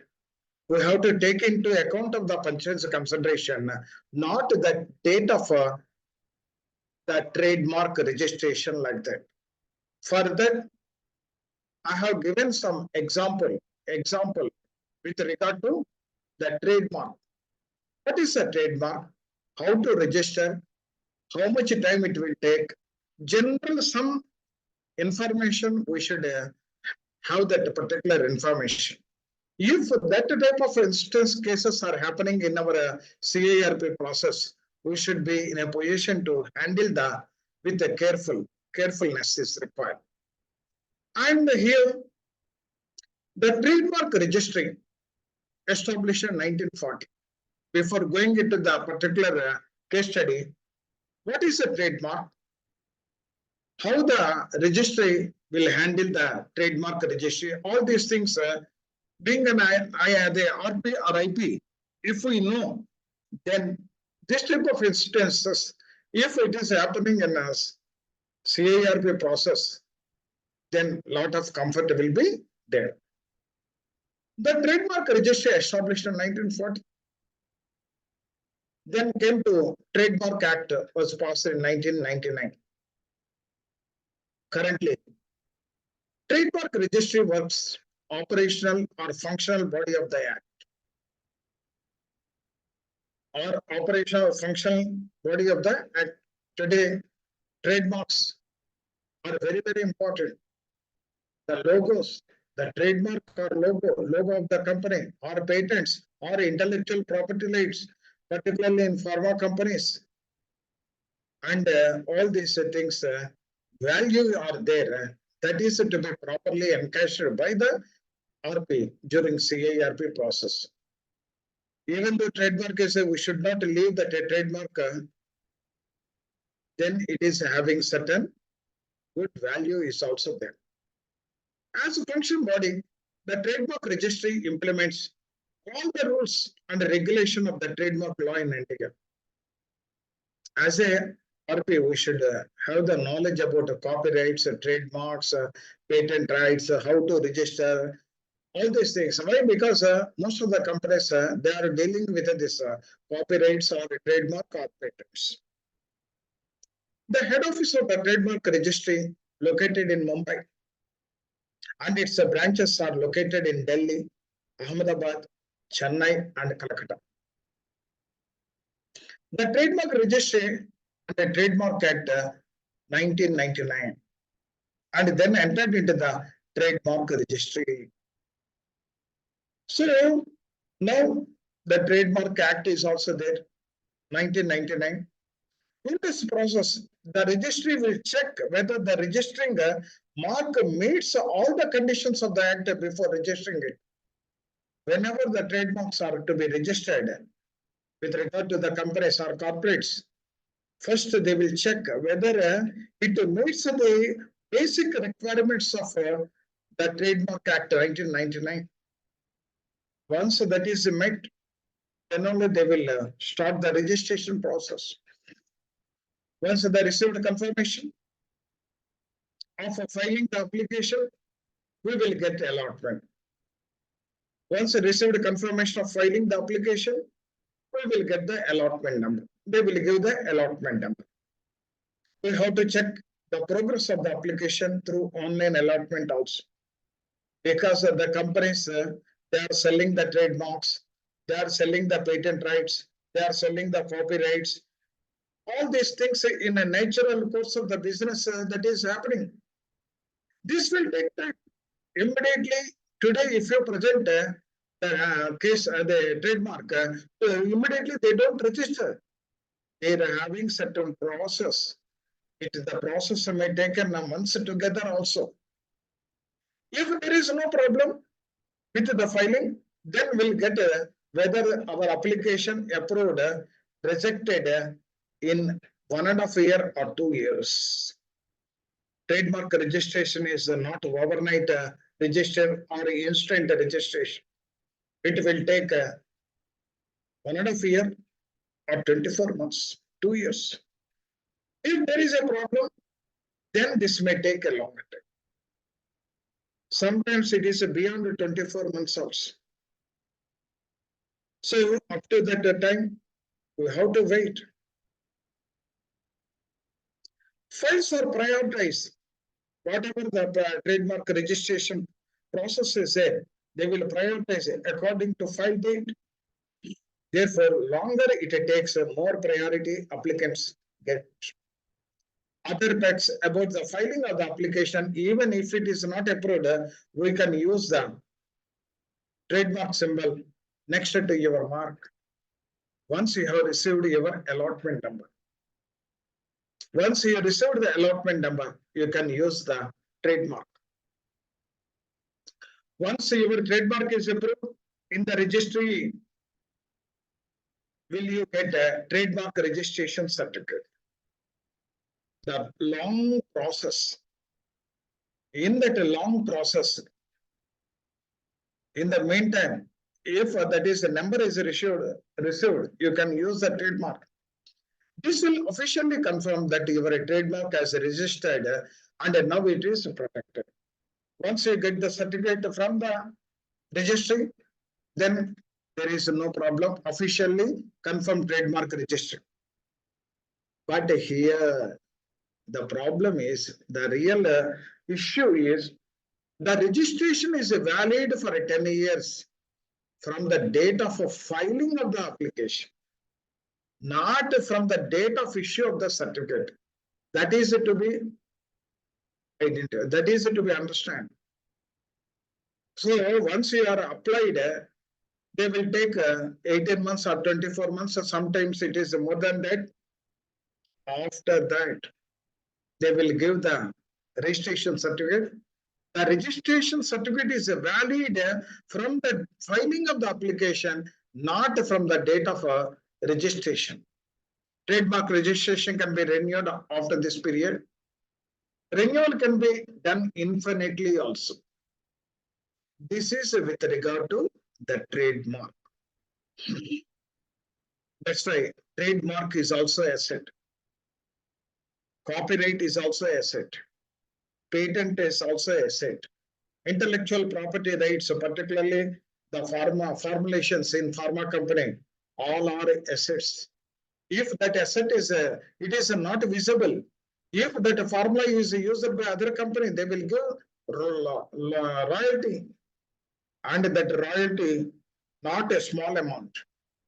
That's why whenever we are handling the CARP process, if a pharma company is there, we have to see the particular trademark or the property rights, particularly the patent rights of the formulations. All these things are to be handled carefully, because the amount realized through that particular patent rights are more, and sometimes it is a quotes in crores of rupees. Now, in this Gloucester Cables Limited versus Fort Gloucester Industries Limited, this is the case with regard to the trademarks. With regard to the trademarks, this is the NCLAT latest judgment only. This is with regard to trademarks. The RP is restricted that a particular whatever the trademarks are there, the company already sold. But during CIRP, that trademarks not to be transferred like that, he made an objection. After that, appeal was made by the appellant to the NCLAT, and they have given judgment by taking into consideration of the facts of the case. Now, I will discuss about this case. This case deals with IBC case only, but in IBC, the focus or attention of this case is on trademark. Gloucester Cables Limited versus Fort Gloucester Industries Private Limited, Industries Limited and others. Honorable Mr. Justice Rakesh Kumar Jain heard an appeal filed by the aggrieved appellant. That is Gloucester Cables Limited. Appellant is Gloucester Cables Limited, which was incorporated Crest Cable Private Limited in 1995. Before Gloucester Cable Limited, the company originally Crest Cables Private Limited in 1995 by Modi family and Rati family members. Both are having equal stakes in the company, which was set up to take over the assets of a Sikh company, Sputnik Cables Private Limited, and commenced the business of manufacturing cables. Their main activity is the manufacturing of cables, and they acquired a Sikh company, that is Sputnik Cables Private Limited, and it was originally that company established as Crest Cables Limited. Later on, the name was changed as Global Gloucester Cables Limited. This is an aggrieved appellant. In 2004, SK Bangur Group was included as an investor with equity participation in the name of entity, and was changed to Crest Global to Global City. After SK Bangur Group included as an investor in that particular company, earlier the company name is Crest Global. Now that was changed to Gloucester Cables Limited. The final name is Gloucester Cables Limited. Now we will discuss about the respondent. Now we have discussed about the appellant. The corporate debtor, Foster Industries Limited, is a respondent in the present appeal, was incorporated in 1890 and owns a trademark of Gloucester duly registered under clause 9 of the Trademark Act. So it was incorporated. Later on, he developed a trademark of Gloucester, duly registered in clause 9 of the trademark registry. The second respondent is also there. Gloucester Limited was incorporated in 1923 and is in the business of jute products. The response are 2 and the appellant is 1, and now the corporate debtor is the Gloucester Industries Limited. What happened? The former employee of a corporate debtor, who is a corporate debtor? Fort Gloucester Industries Limited, filed an application with so-and-so section 9 of the Insolvency and the Bankruptcy Code. Former employee, because the company is having dues to the employee, that's why he is filed a case against the company as an operational creditor and given the demand notice under section 8 and file an application under section 9 under the Insolvency and the Bankruptcy Code. The resolution professional is a respondent 3, has filed a resolution plan, has shared by respondent 2. Here, the respondent 2 is the Gloucester Limited. Gloucester Limited has filed a resolution plan, and the respondent 3 is the insolvency, the resolution professional, filed a resolution plan, and the respondent, which was duly approved by 73.21 against 66% of the members of the COC. After this, everything is fine, because the respondent 3 is the resolution professional, respondent 2, the Gloucester Limited, and the former employee of respondent 1, that the corporate debtor, that is a corporate debtor is a respondent 1, Fort Gloucester's Industries, and the employee has filed against that particular company, and operational creditor as an operational creditor under section 9 filed. Later on, CIRP completed is in process. In the meantime, respondent 2, he has submitted his resolution plan, and the resolution plan is approved with 73.21% of the members of the COC. Up to this story is clear. Well, this plan is a pending approval. The resolution plan, COC approved and submitted to NCLT. And the appellant Gloucester Cabinet particularly filed an application bearing so-and-so before Calcutta Bench of National Company Law, seeking intervention to exclude the trademark. Sir, the assets are there, liabilities are there. In the assets, one trademark is there. That trademark, you please exclude that one. Exclude that one. Why? Because that is already endorsed. That trademark is not mine. That is already sold.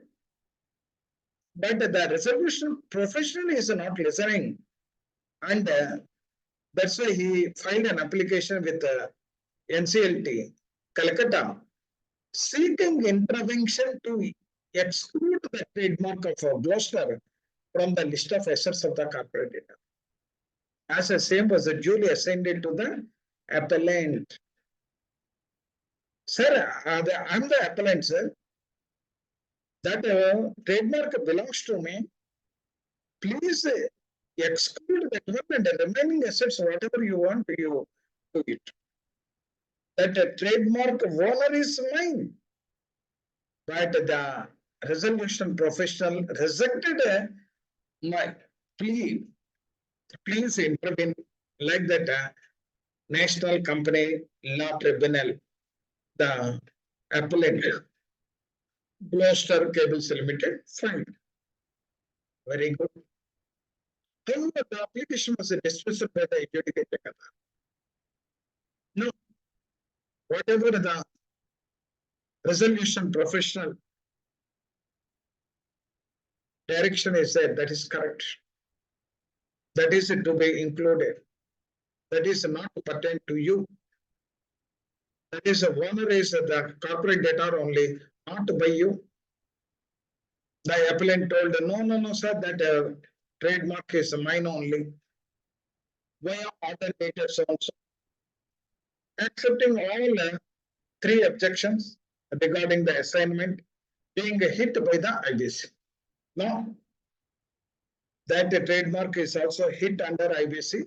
Whatever your three contentions are there, objections are there, that ruled out. Commenced before the registration of the mark in favor of the appellant herein. So, agreed impugned order, appellant filed present appeal before the appellate authority, New Delhi. The appellant not listened by the particular the NCLT, Calcutta. Then there is no other way for him to approach the NCLAT principal bench, New Delhi. Because that trademark is mine only, sir, not belongs to the corporate debtor. But a resolution professional is telling that it is belongs to the company. The registration and all these things are happening after the formation of the CIRP.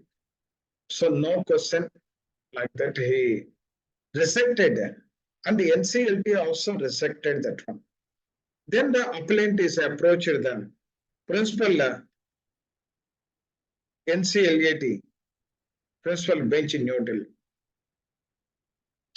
The appellant tribunal examined the argument of all parties afresh. Normally, whenever the appeal is there, definitely from scratch onwards, they will listen properly. And the first point was that the corporate was referred PAF. Actually, earlier, before IBC, the Board for Industrial Financial Reconstruction is there. Most of the SIG companies, non-performing asset, banks are usually filed with the BIFR under SICA Act, SIG Industries Companies Act. Now that is repealed. No more. Whatever the cases are there under IBC, within the 6 months, that is to be transferred to NCLT. And without paying any fees by that particular cases. That is 2017, when I applied for that particular exam, this is one objective type MCQ question in the examination. SICA Act is repealed, and whatever the cases under SICA that is filed with the BIFR, all cases at that time, nearly 62,000 cases are there. And they have given permission to transfer all these things to NCLT without paying anything. But most of the banks, they have taken a decision. Some of the companies are not there, not exit. There is no recovery prospects, and they have written off that particular accounts. And the appellate examined the period, and the first point was the corporate data was referred to BIFR way back in 2001. The same corporate data, particularly to BIFR in 2001, that is respondent one, where the order dated 10/9/2001, corporate data was instructed not to dispose any assets. You should not dispose any assets, which include impugned trademark of Gloucester without approval from BIFR. At that time, the BIFR was given the instructions to the corporate data, don't dispose any asset, which includes impugned trademark of Gloucester without approval from BIFR. That judgment was given on 10/9/2001. Originally, the corporate data, the case was filed with the BAFR Board for Industrial Finance Reconstruction under SICA Act. Since the assignment date, that is 29/2007, was executed after this order. After this order, 2009, 2001 order BAFR, after that, the trademark were assigned in 29/2017. Was executed after this order. It was assumed that the assignment will be null and void. Further, applicant was aware of the insolvency and bankruptcy proceeding that were underway under the consequence of a moratorium on disposal of assets of the corporate data, but still proceeded with the assignment of a trademark of Gloucester. So the appellant is aware insolvency is going on, consequences, and any disposal of the asset of the corporate data, but still proceed the assignment of the trademark of the Gloucester. The appellant is the assignment, the trademark to others. There were further allegations also there. In addition to transfer, other allegations are there. What are the other allegations? Undervaluation of the trademark. Trademark is also undervalued. In the said assignment deed, the assignment deed is transferred in 29/2017. In the deed, the undervaluation of the trademark also mentioned. Lastly, the registration certificate in respect of trademark was issued to the appellant 29/2018. After 1 year only, the registration certificate they have received. That's why I told initially, what I told is initially, particularly the trademark act, lot of delay, minimum 1.5 years, and the maximum the 2 years, and certain cases beyond that also. So here, the registration was issued to the appellant on 27/9/2000, even though CIRP is initiated 9/8/2008. So the registration certificate issued by the registration authorities on 27/9/2018, but the CIRP is initiated on 9/8/2000. Almost,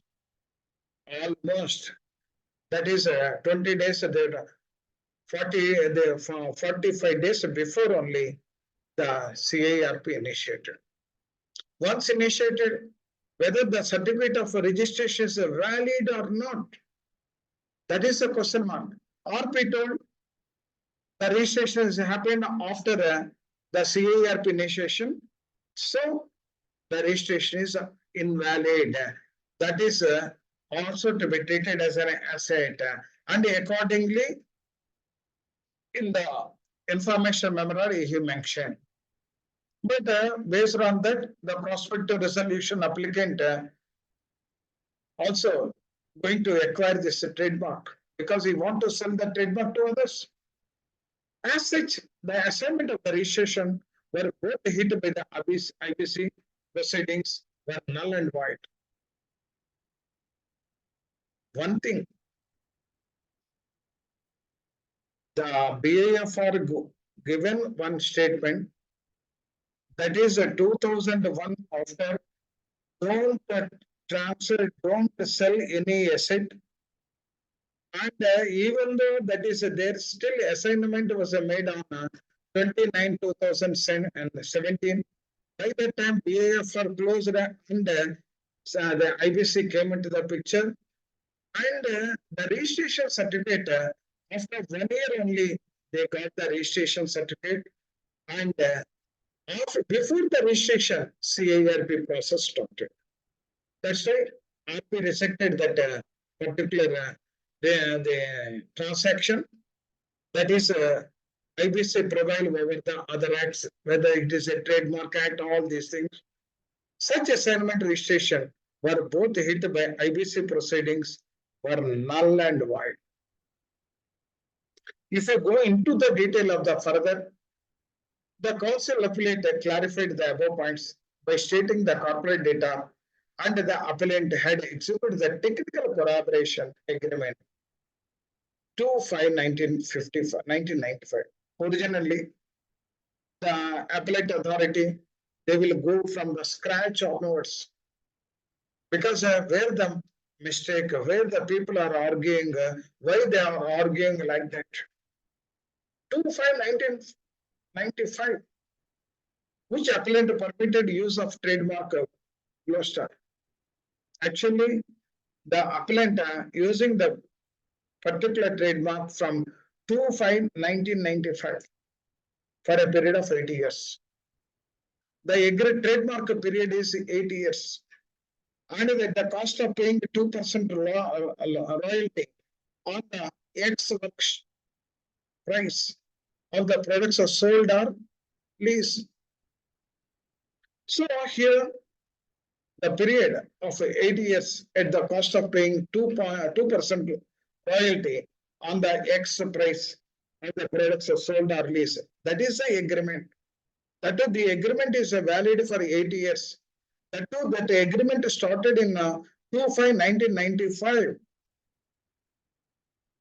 And once you calculate that particular 8 years, the technical collaboration agreement expired by efflux of time for 8 years, 1995 to 8 years, 2003. New technical agreement executed on 2/5/2003. That is correct.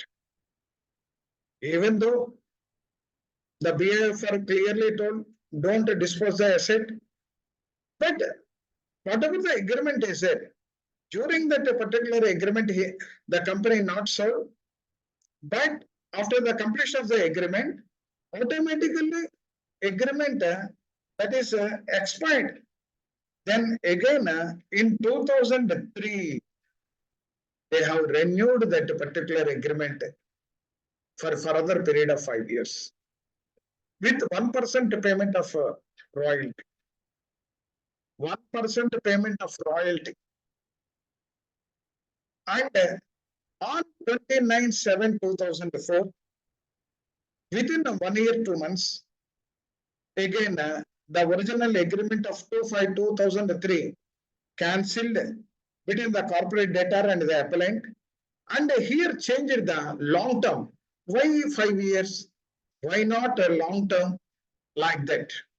So the appellant here changed the long term exclusive license to use the agreement was executed for annual royalty of 2 lakhs and a consolidated license fees of 3 lakhs. The revised agreement they formed. Instead of 1% on royalty on a particular sales and other things, instead of that, after 1 year, 2 months, again the old agreement, that is 2/5/23, that is cancelled, and they have entered in new agreement on the 29/7/2004. And the revised agreement is the conditions are annual royalty of 2 lakhs, consolidated license of 3 lakhs, 3 crores. And the new agreement is valid for 33 years. Even though actually the 2/5/2003 valid up to 2008, because they have cancelled that agreement. After 1 year, 2 months, they have entered into another agreement. This is all or after the expiry of the original agreement, which was executed in 1995 for 8 years period. The new agreement is valid for 33 years. Auto renewal clause. After 33 years, again it will go 33 years. That is an auto renewal clause. Thereafter, the appellant executed a loan agreement in favor of the corporate debtor. But the amount to be paid, license amount, particularly annual royalty 2 lakhs. For that, 10/11/2006, by way of hypothecation for a trademarks, they have entered one agreement. The loan is agreement is for 10 crores repayable in 5 years.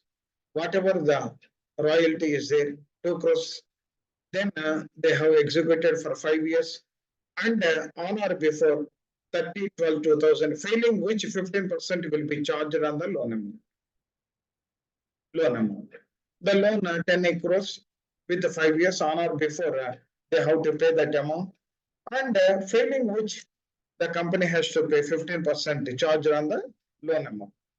The deed of hypothecation of the trademark executed on 31/1/2008. For this, they have agreed for loan agreement because of whatever the royalty they are going to pay, that for that they have created one loan agreement. The hypothecation of the loan is nothing but a trademark. If the loan is not paid, 15% interest, and then if not paid, then automatically the trademarks are transferred to the particular, the original person, that is appellant only. Since the BF order is 2001 was already subsisting on date, the corporate data on 15/7 also executed supplementary trademark agreement with trademark of Gloucester was assigned in favor of the appellant considerably for 10 lakhs. This is the latest agreement. Further, it is stated that the agreement assigned would be effective without a further act or a deed, that is actions and the documentation, once the BIF or a dated gets discharged and vacated. So actually, whatever the 10/9, the BIFR order is discharged, then there is no problem. Later on only the agreement is reached by the appellant and the corporate debtor. Further, during 2008 and 2010, all parties, BIFR, including banks, were fully aware of the status of the transfer of exclusive right use of the trademark of Gloucester in favor of the appellant, as per the disclosure made by the Allahabad Bank. At that time, Allahabad Bank is also there. Everybody knows about that one. And now it is because of asset reconstruction. Because whatever the loans, non-performing assets of Allahabad Bank, they have sold to asset reconstruction company, that is Pegasus. And that is an additional amount of 3 crores was paid by the appellant to the corporate in lieu of the rights. And the appellant also, the amount 3 crores was paid by the appellant to the corporate data. Thereafter, 1/12/2016, SICA was repealed. Up to that time, SICA is the Sikh Industries Companies Act. After that, it was repealed. And the reference made to BIFR under SICA stood updated unless the company is in question specific application to NCLT within 180 days of the repeal of the SICA. All cases which are filed under SICA now was transferred to the IBC, and that too they have given 180 days. Within 180 days, all SICA or BFR cases can be transferred under NCLT. However, no such application was made by the creditors. Financial creditors, they have not filed of the corporate data, and 180 days expired on 29/5/2007. Automatically, the cases can be transferred from SICA to the IBC, but the financial creditors are not interested in IBC. That's why they keep quiet also. Consequently, in terms of a trademark agreement, dated 15/7/2008, the trademark stood assigned to the appellant here. Again, the trademark is assigned to the appellant. As the matter is an abandoned caution, on 2029/2007, the appellant executed deed of hypothecation with the corporate data. to enable the record of the assignment trademark along with the associated goodwill in favor of the appellant in the records of the trademark register. So 29/2007, the appellant is executed deed of hypothecation with the corporate data and enable the record of the assignment of the trademark, particularly Gloucester, along with the associated goodwill in favor of the appellant. This was happened on which date? 29/2017. But the trademarks, only after all these acts, CIRP initiated, IRP was appointed on 9/8/2018, and the moratorium was imposed on sale of or transfer of the assets of the corporate. So the CIRP started in 9/8/2018. But their agreement dated is 29/2007. But the trademark registry, they have given that particular registration after 1 year. After 1 year. As at this stage, the trademark cluster already considerably assigned and delivered the appellant by the corporate data. The only thing that was left to the appellant to do was to get assignment record of the trademark registry showed rightful owner. An application same was made on 25/8/2000 and the recording of the name of the applicant trademark affected on 17/9/2018. But CIRP, when it was started 9/8/2018, but a trademark registry, after taking their own time, they have registered and affected on 17/9/2018. Now the RP is, no, this registration is affected on 17, but CIRP proceedings started on 9. So this registration is not a valid registration. IBC will prevail. So that asset is also comes under the particular the CIRP process. Like that he is arguing. Now, decision of the appellate tribunal. They have read all these things. First, whenever the companies are started from scratch onwards, they read and SICA, after SICA, particularly the IBC, after IBC, they have executed agreement, the executive agreement for the safety side, they want to register with the trade, the trade, the copyright, and that this trademark registry, all these things are happening. Consequently, the appeal was allowed. And the trademark cluster was considered to be excluded from the list of the corporate data on the date of a moratorium was announced on 9/8/2008. The appellant is, no, sir, you have to delete that one. Even though the trade registry has given the registration certificate after commencement of CIRP, but we have executed the agreement 1 year before only. Then you have to give the exemption for this asset. But the RP is not accepted the appellant request. Then appellant was approached the appellate authority. The appellate tribunal held that mere recordal of the name happened after the moratorium announced, not the actual transfer. Please undernote this point. Not the actual transfer or assignment of the trademark of the corporate to the appellant. Registration is not the criteria. Whatever the agreement reached by the corporate debtor and applicant, that agreement is the final. Okay, registration is a supplementary to get the rights on that not to use by any other people. But the registration authority, they took nearly 1 year and or 1 year, 2 months.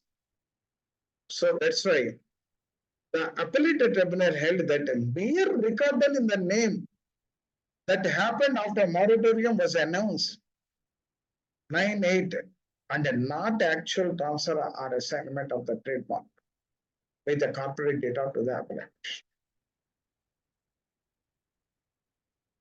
The transfer, the title was affected, deed of assignment between the appellant and the corporate data, not the registration certificate given by the trade registry. Trademark registry. That's why I given some information about the trademark registry. Trademark registry, immediately they don't do. They will verify. They will get the confirmation from different sources. And after sometimes 1.5 years, sometimes 2 years, sometimes it is more than 2 years. It doesn't mean that the registration was happened post CIRP. But the agreement is before CIRP. That's why this trademark to be exempted from the assets of the corporate data. That is the decision given by the appellate authority. So the transfer title is affected by the deed of assignment and not recording the name of the appellant in the trademark register. The consideration was also not found to be inadequate at any stage, and such appellate authority set aside the order of the Calcutta NCLT. The New Delhi appellate authority, they have given the judgment, whatever the Calcutta order is there, that is not correct, and allowed the appeal in favor of the appellant, thereby continuation of the rights of the appellant to exclusive use and ownership of the trademark of Gloucester for due consideration paid through the corporate debtor much before the initiation of the CIRP proceeding. So that's why what I am going to tell is, particularly with regard to patents or copyrights or trademarks or intellectual property rights, etc. Any transfers are there, please look into the document. And if at all any transfers are there, and the transfers are pending with the trademark registry, you have to take the date of execution, not the trademark registration date. That's why here in this case, particularly they told clearly the transfer of title was affected by the deed of assignment. Not only trademarks, copyrights, or intellectual property rights, patents, etc., but also other transactions. You please verify the deeds, whatever the contract agreements are there, not the recording name of the appellant on the trademark register. The consideration was not only found to be inadequate at any stage, not to be inadequate, it is adequate. Consideration is paid, agreement is also reached, but they delay, the trademark registry is delayed. In that case, it doesn't mean the registration certificate is received after CIRP. No, this is also supersede the particular IBC supersede the trademark registry like that. That is not correct. And the collector bench and allowed appeal in favor of the appellant. Thereby, continuation of rights of the appellant to exclusive use of the ownership of the trademark of the Gloucester for due consideration paid to the corporate debtor much before the initiation of the proceedings. So we have to look into that one. Agreements dates are very important. So this is in brief about what I am going to tell about these three cases. And again, for recapitulation or summarize whatever I am telling, particularly the first case deals with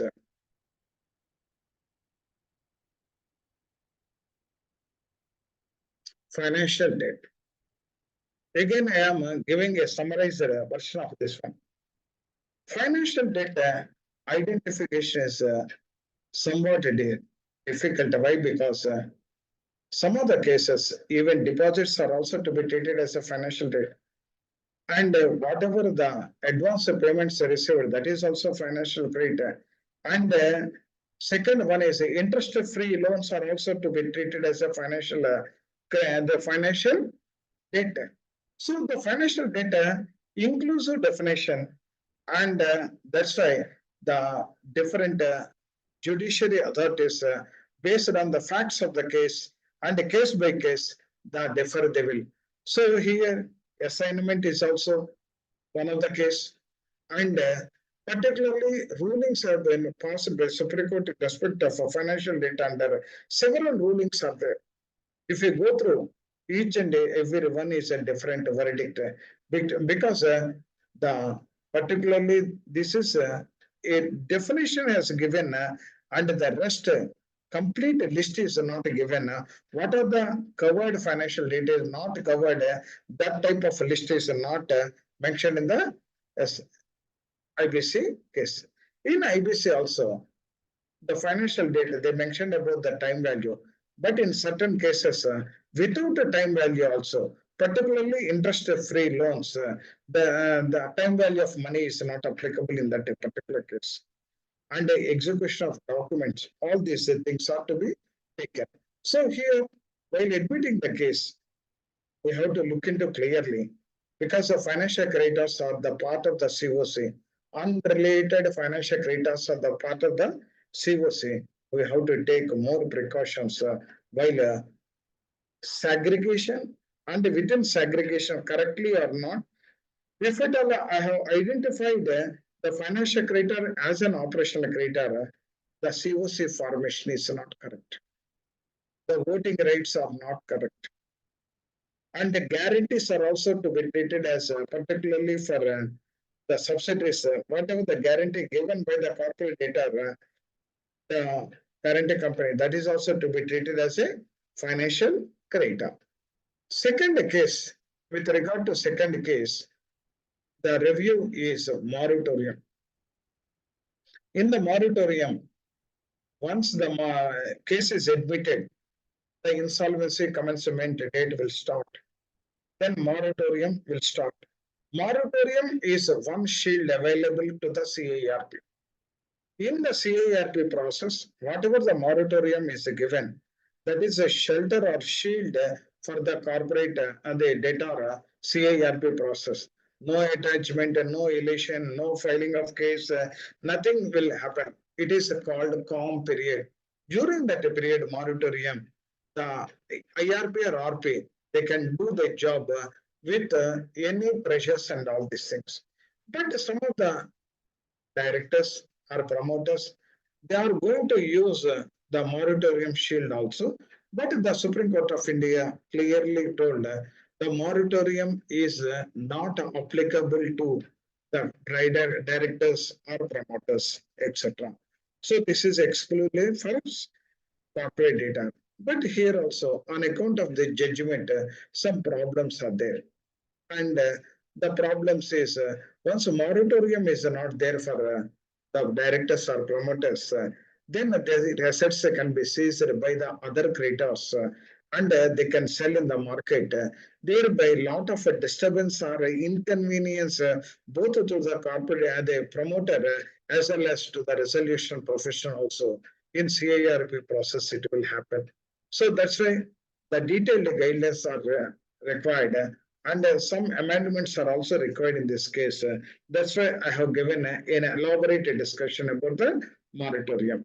The last case is particularly the case is the third case is with regard to registration of trademarks. That is a trade registry, Trademarks Act. Trademarks Act, particularly the Trademarks Act, that is a Trademarks Act is passed Mark Act in 1999. Normally, trademark overnight or instantly the registration process will not complete. In the meantime, whatever the agreement is there, that agreement is a validity from the date of agreement, not from the date of registration. So in this case, what was happening? 1 year back, the registration process application submitted.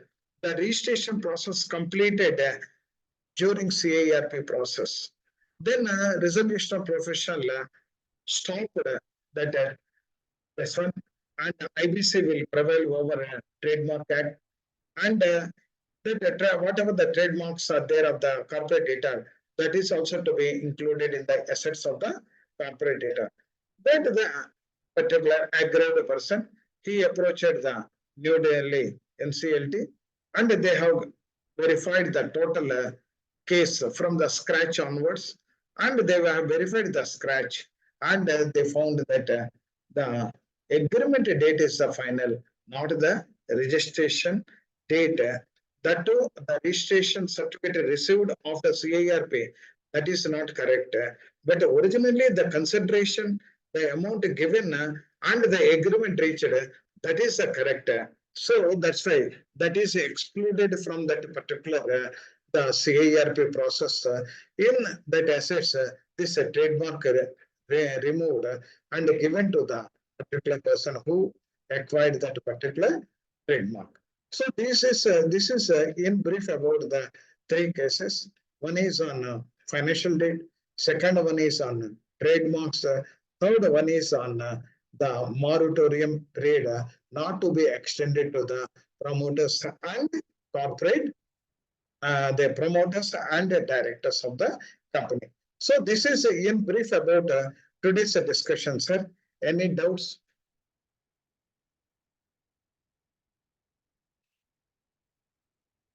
Any doubts and other things are there, sir? Only 9 minutes are there. Tell me. Any discussion points?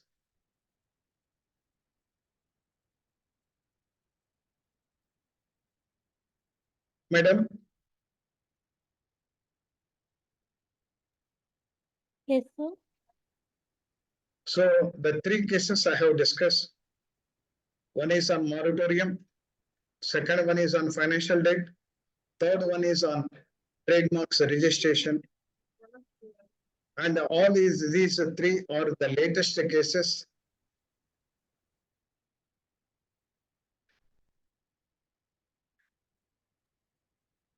So another 8 minutes are there, we will discuss. Otherwise, we will wind up. If there is no doubts, we will wind up the class. Okay. Participants, are there any questions? Please ask.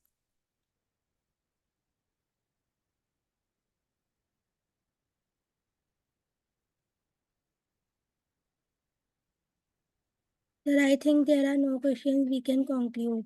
Okay. So shall I close this one, madam? Yes, sir, we should close it. So thank you very much, sir.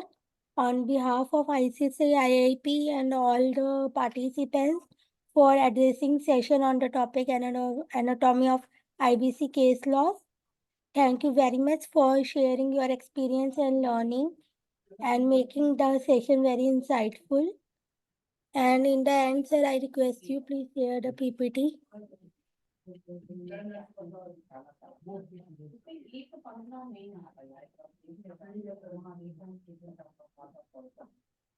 I will share this PPT, madam, now. Sir, you can share it on my email ID. Okay, madam. So, yes, sir. Shall I take leave? Sure, sir. Okay, madam. Thank you very much, sir. Thank you very much, madam.